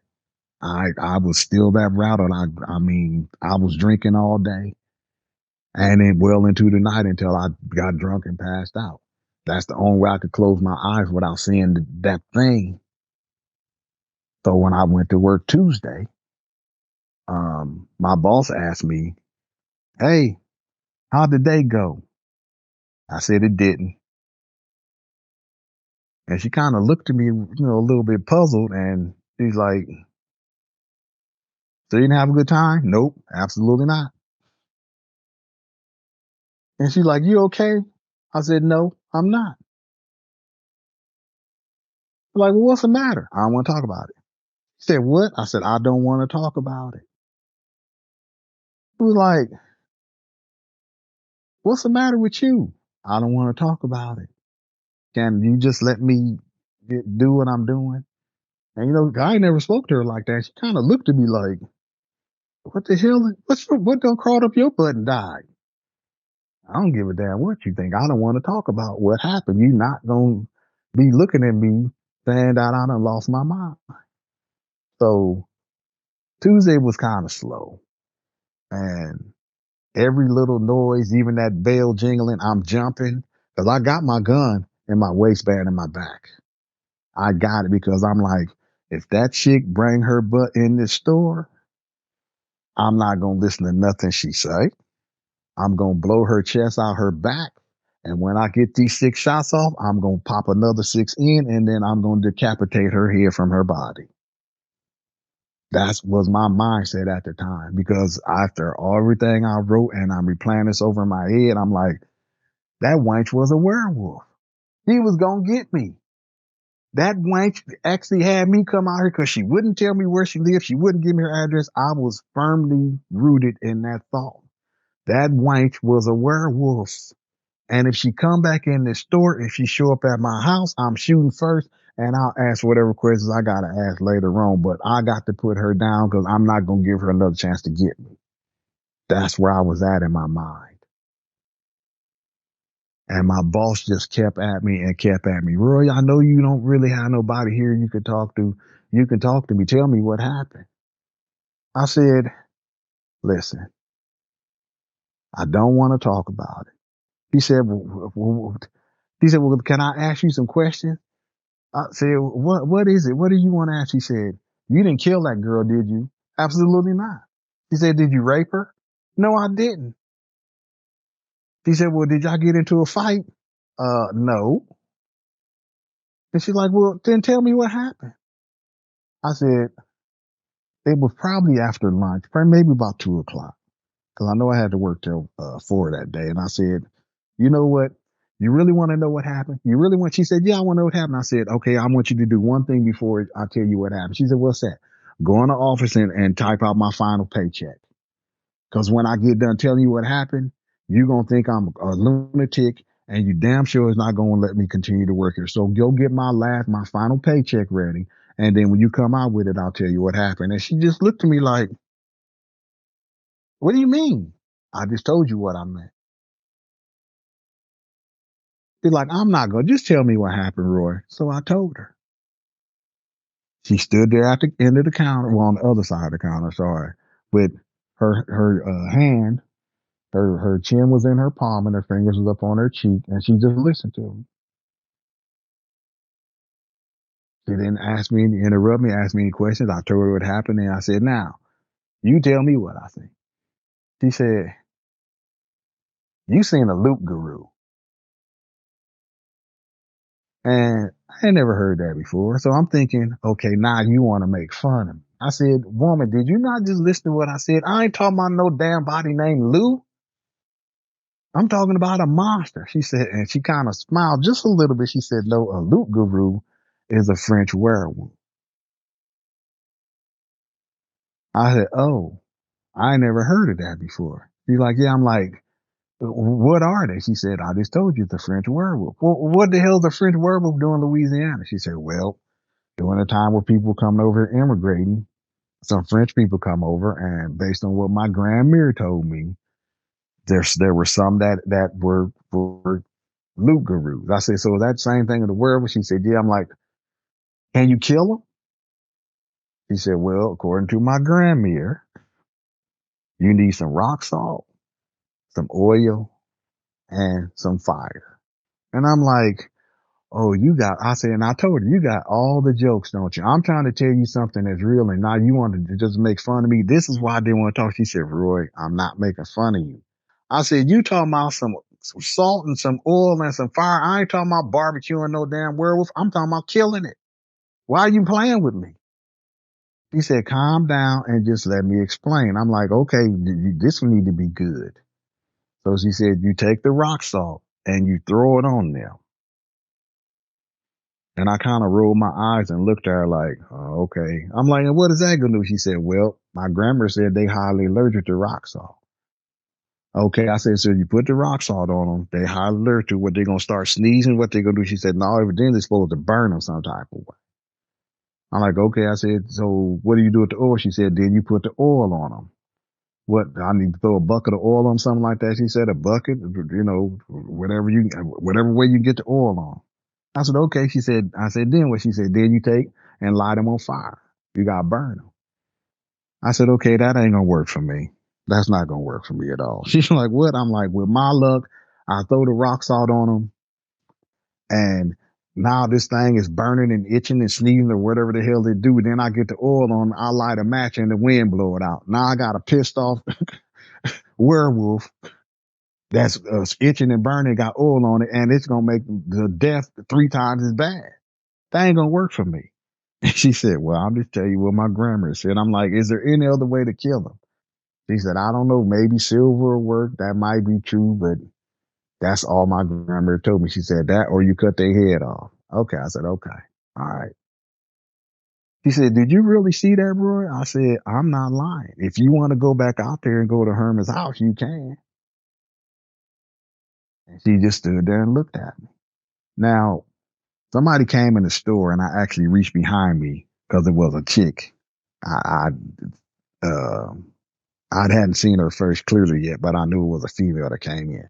I actually reached behind me and stuck my hand up on my shirt and put my hand on my gun. And my boss was behind me and she's like, why you got a gun in the store? I said, cause if that chick show up, it's going to be on and cracking. I'm putting her down. She's like, Roy, you can't have no gun in the store. I said, okay, go get my final check ready and I'll leave.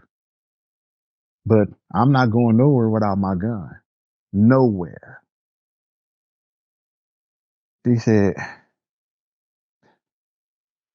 you got to calm down. No, I don't have to calm down. You weren't there. You didn't see what the hell I seen. You didn't smell what I smelled. You weren't there. You didn't see what happened to her. If that chick come in this store, it's going to be a wrap for either her or me. And I'm not going to put my gun back in the car. It's going to be on my person. I promise you I will not use it unless I absolutely have to. It's like, this store policy, okay, then just go and get my final check ready and we can call it a wrap. But she didn't do that. She just told me, please don't shoot nobody in the store.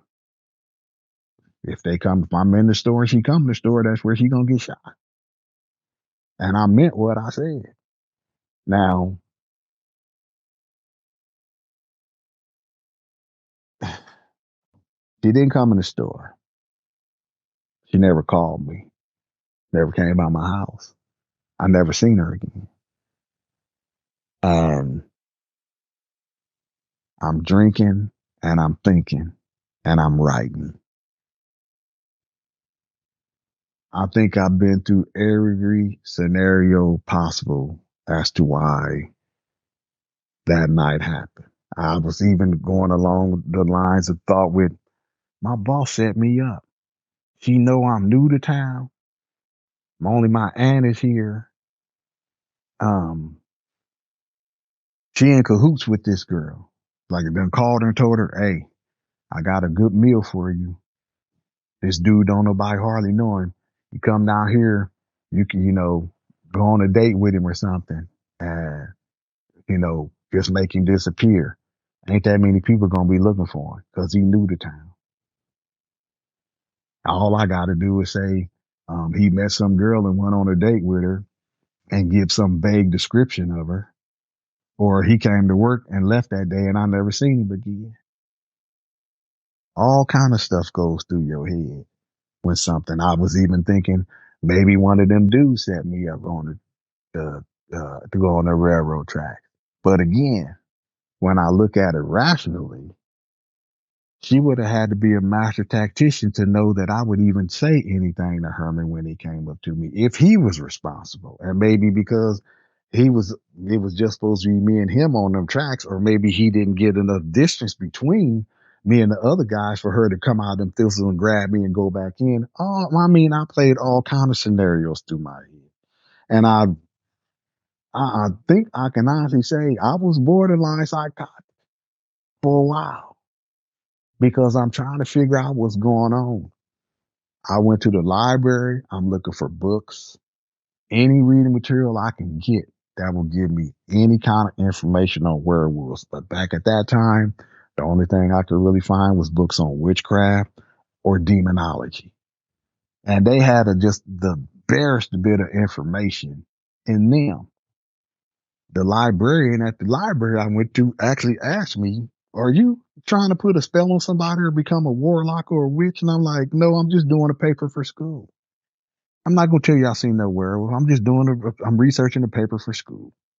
And she's like, oh, because I've been noticing, the material that you've been checking out or you're sitting and reading. And I'm like, why are you paying attention to what the hell I'm doing? Because sometimes I would just sit in the library in the back with a pile of books around me. And I got my notebook out and I'm skimming through books and I'm reading stuff and then I'm taking notes. And she would walk by, doing whatever. I didn't realize she was paying attention to it. But then if I didn't find out what I need to know in that amount of time, then I would check the books out because I'm not going outside at night. When it started getting dark, Roy's going home. Some of my teammates started making fun of me. Well, man, it's going to be a frat party, such and such. Well, y'all have a good time. Tell me how it went. What you mean you ain't going? No, why not? When it start getting dark, I gotta go home. What you mean you gotta go home? I gotta be home by the time it get dark. Why, Roy? Don't worry about that. I just gotta be home. But they was telling me I was scared of the dark and all this other stuff. You can say whatever the hell you want. I'd rather be alive and in the house than out here running around in the dark because I'm thinking that this chick is biding her time, waiting to catch me at the right time.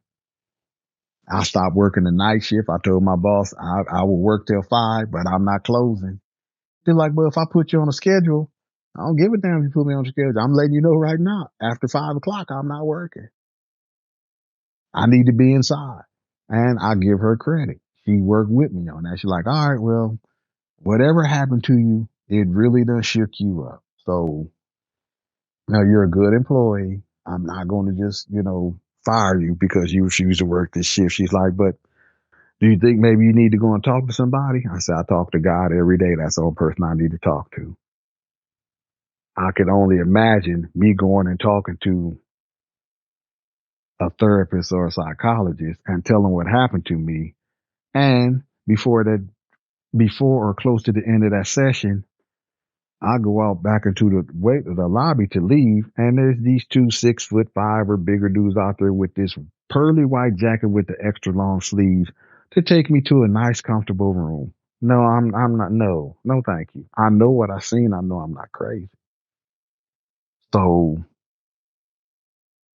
I basically became an alcoholic for the next 3 years after that, and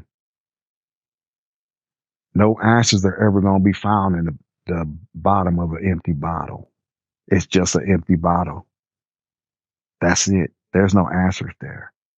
But that's the only way I could go to sleep. That's the only way I could get through my day. But it got so bad that one morning I was on my way to work and I was trying to reach behind me in my gym bag and grab my flask because I wanted to have me a couple of sips before I went to work. And I almost rear-ended somebody. I actually had to stand up on my brake pedal with both feet in order to keep from hitting her.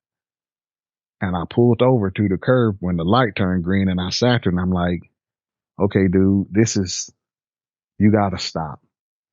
You could have hurt somebody or even killed somebody because you reaching to get a drink.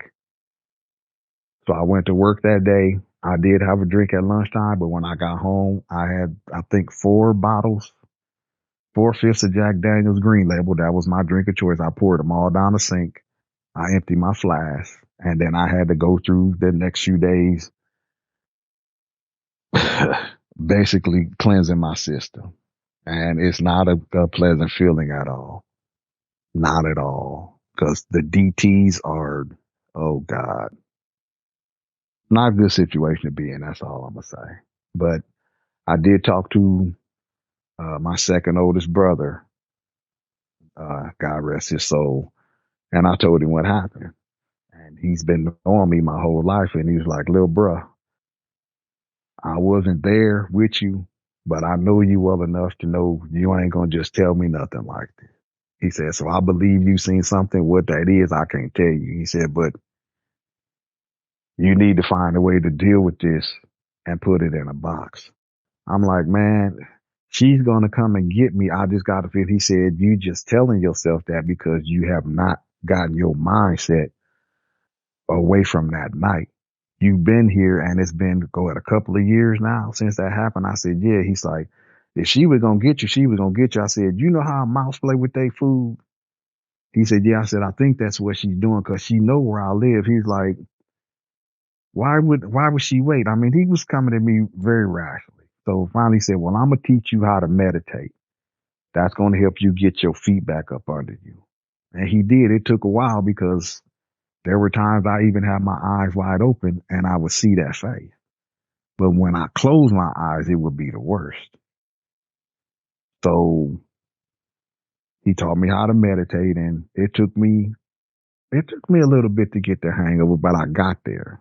And as I was able to put more and more layers on that box to box it away, my life became somewhat went back to normal. Now during these 3 years, I'm not trying to date. I barely even looked at a woman. No, no, thank you. No, no, no.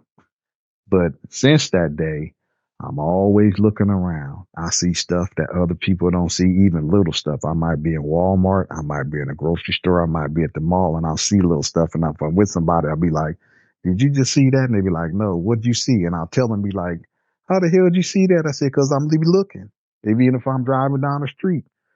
Not that I'm driving distracted, but I'll look. Just me paying attention to my surroundings and looking around is paid off. I'm in the woods.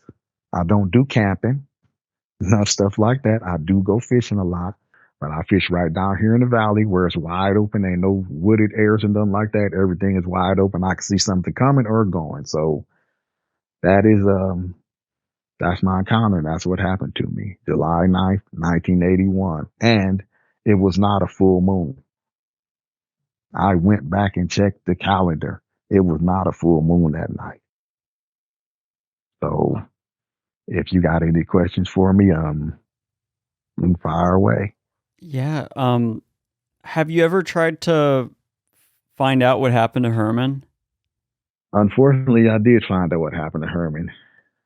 Um, my cousin lives in Texas, and his girlfriend, I know she got a lot of friends on Facebook, and she knows all of them by name, can call them all. About 10,000 people.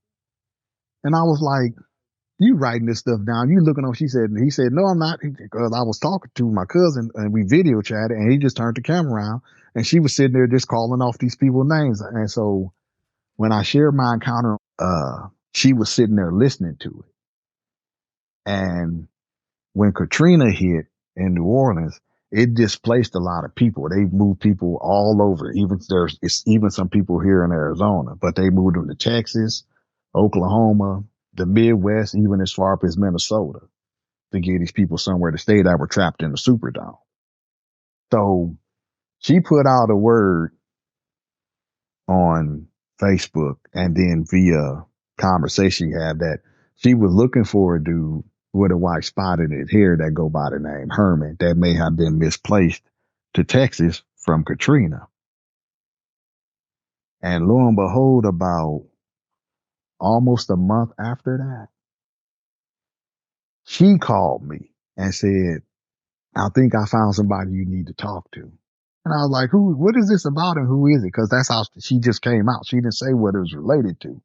I said, "What are you talking about?" She said, "You said you were looking for somebody named Herman, right?" I said, "Yeah." She said, "I think I found somebody you need to talk to." Well, evidently, one of her Facebook friends' sister's cousin was dating a dude, and she said he had pictures of him when he was a kid with his dad, and he's got a white spot in his head. So I never ever got a chance to talk to Herman, but I talked to Herman's son. He had a son. Now, that's how I know God works in mysterious ways. Because sometimes when you really want to know something, God will answer. You just got to pay attention to the signs you get. Now, I had 3 conversations with this young man, and I don't want to speak ill of him, but I'm going to say this. I don't never, ever want to talk to him again.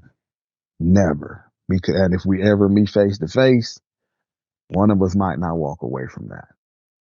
Simply because he blames us for what happened to his father. He blames me and the other 5 guys that were there with what happened to his dad. But yet he doesn't believe in dog, man. He don't believe in Bigfoot. He don't believe in the devil. I don't know if he believe in God or not, but he don't believe in none of the cryptids that are running amok in Texas. Not at all. We crazy.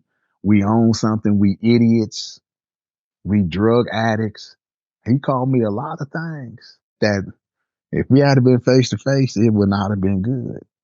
I feel sorry for him because I just wanted to find out what happened to Herman. Herman lived approximately another 7.5 years.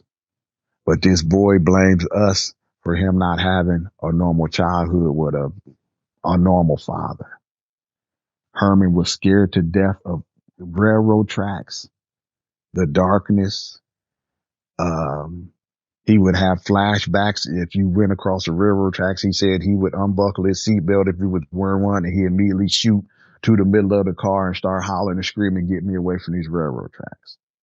He was never allowed to be alone with his son without another adult being there to supervise him, because there were some times where he would just get up and go and get in his closet, and he got a newborn baby.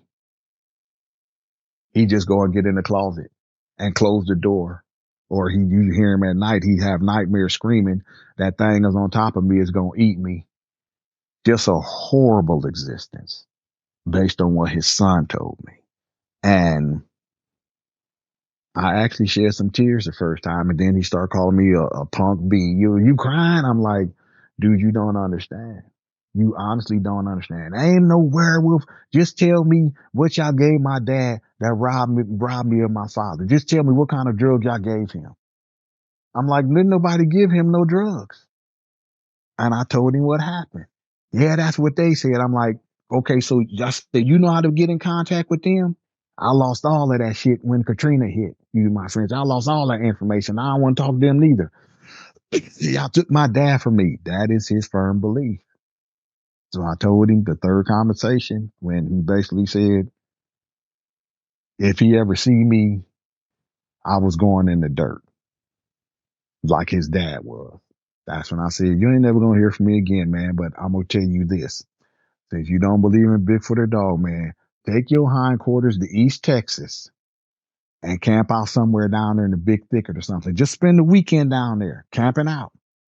And when you come back, tell me if you ain't heard or seen some strange stuff.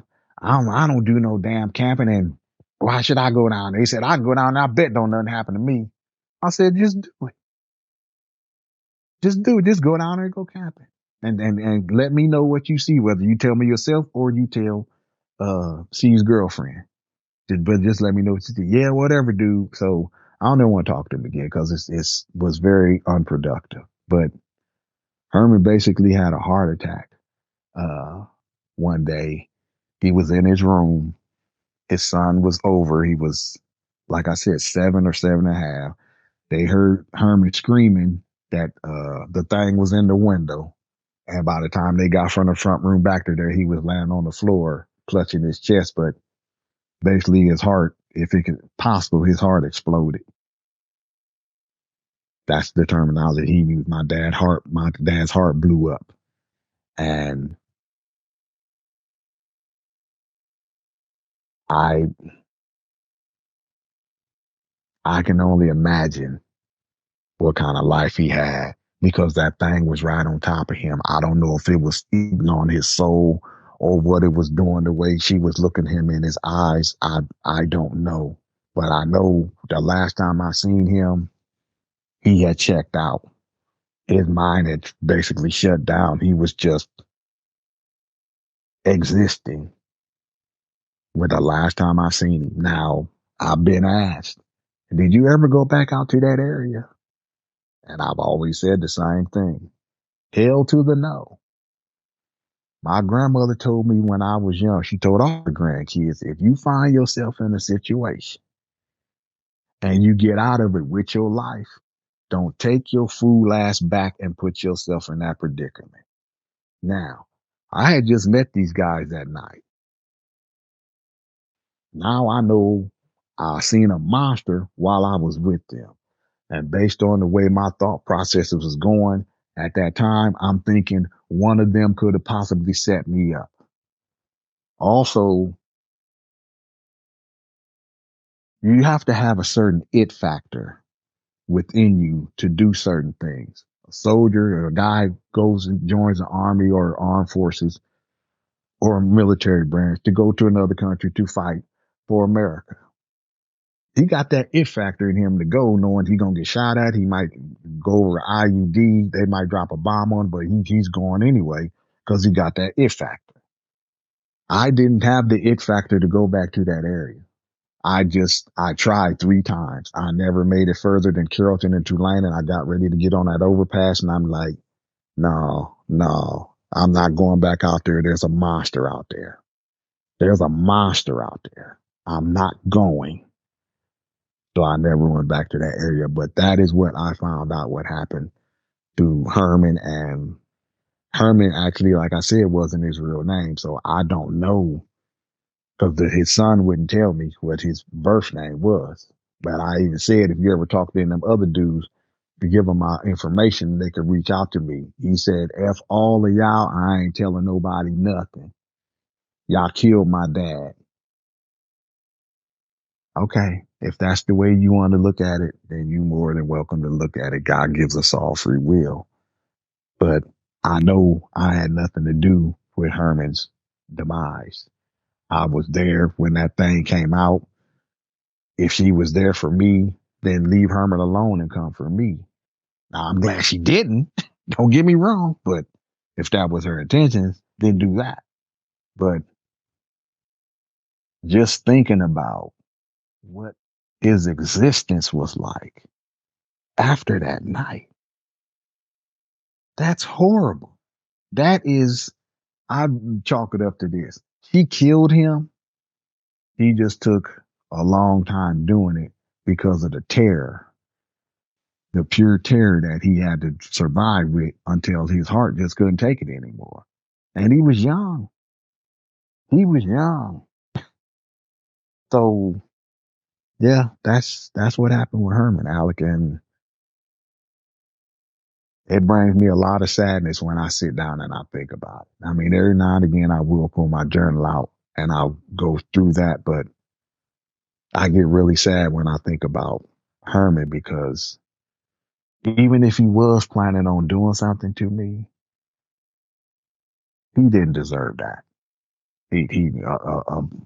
I'm not saying I would have did it, but in my opinion, a bullet would have been faster than to do something like that to him, to keep him from having to live like that. And it affected his son and his relationship with his mother and his son's mom. They thinking that he crazy or this is the product, the after effects of some drug that he was given by us. So that's that's all I know about Herman. And when I talk with my cousin about it, he was like, "Man, don't worry about him." I'm like, it's not like that, cuz. I'm like, you wasn't there. He's like, I know been knowing you since you was 10, dude. I know you're not gonna lie about nothing like that. You don't need no kind of attention like that. You ain't never, lack for attention. But to actually come out and tell this, he's like, why didn't you tell me? I said, because I didn't think you would believe me. And I've been knowing him since he was 8 years old. I didn't tell him until 2020. And he was like, I'm just surprised you never told me. I'm like, I didn't think you believed me. He's like, well, like I said, I've been knowing you the majority of my life, and I know you wouldn't make up no crap like that. So I'm kind of sad that you didn't tell me, man. I'm like, even if I'd have told you, what would you have done about it?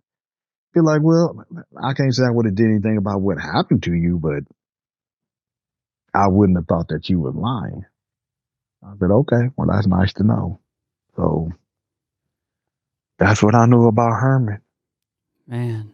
Can I ask you one last question, Roy? Sure. What would you say to someone who might be skeptical out there of all of this? They're more than welcome to their skepticism. They truly are, because even if I had been sitting and listening to what I just recounted to you, I would be like, okay, that's taking it to the limits in some cases. But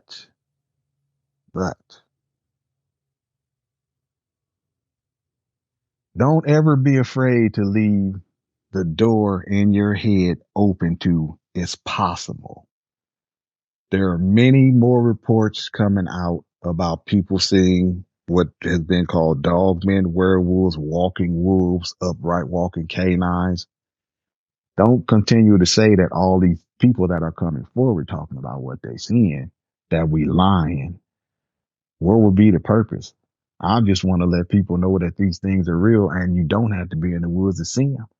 My dad, when I told him on his deathbed about my encounter in 2010, he looked at me and he told me, God gave you the best audio, visual equipment that there is, and one of the best hard drives there is as long as it's working properly. And I looked at him like, what you talking about, Dad? He said, when your eyes see something, it's what your eyes see. That is what your eyes have seen. The problem is you question what you've seen running through your brain. That's why you say, did I really see that? Yeah, you really seen that because that's what your eyes seen. Your eyes and your brain sometimes are in chaos because it's like your brain going at a rational point, be like, nah, you didn't see that. But that's also a self-protection mode.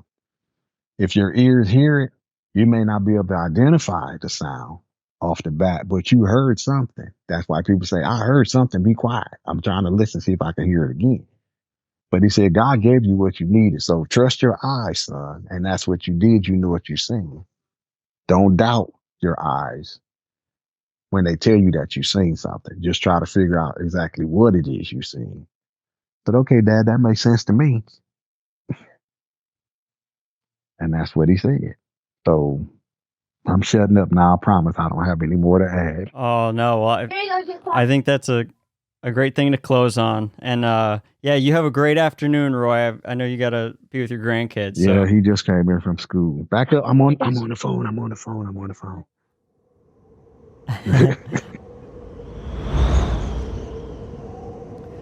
Well, as you can see, the match has gone out.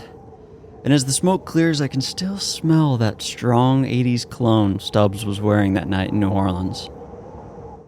Luckily, since it's December, I don't have to worry about it attracting any mosquitoes, but I suppose I should be afraid of it attracting something else. If you enjoyed that encounter, perhaps you could spread the holiday cheer and text a link of this episode to someone who might enjoy it on their holiday travels. Another way to support this show is to give it a 5-star rating. It only takes one click, and it really helps our show grow. Thanks again for stopping by, and I hope you have a happy holidays. And come back next week because I have another match to light.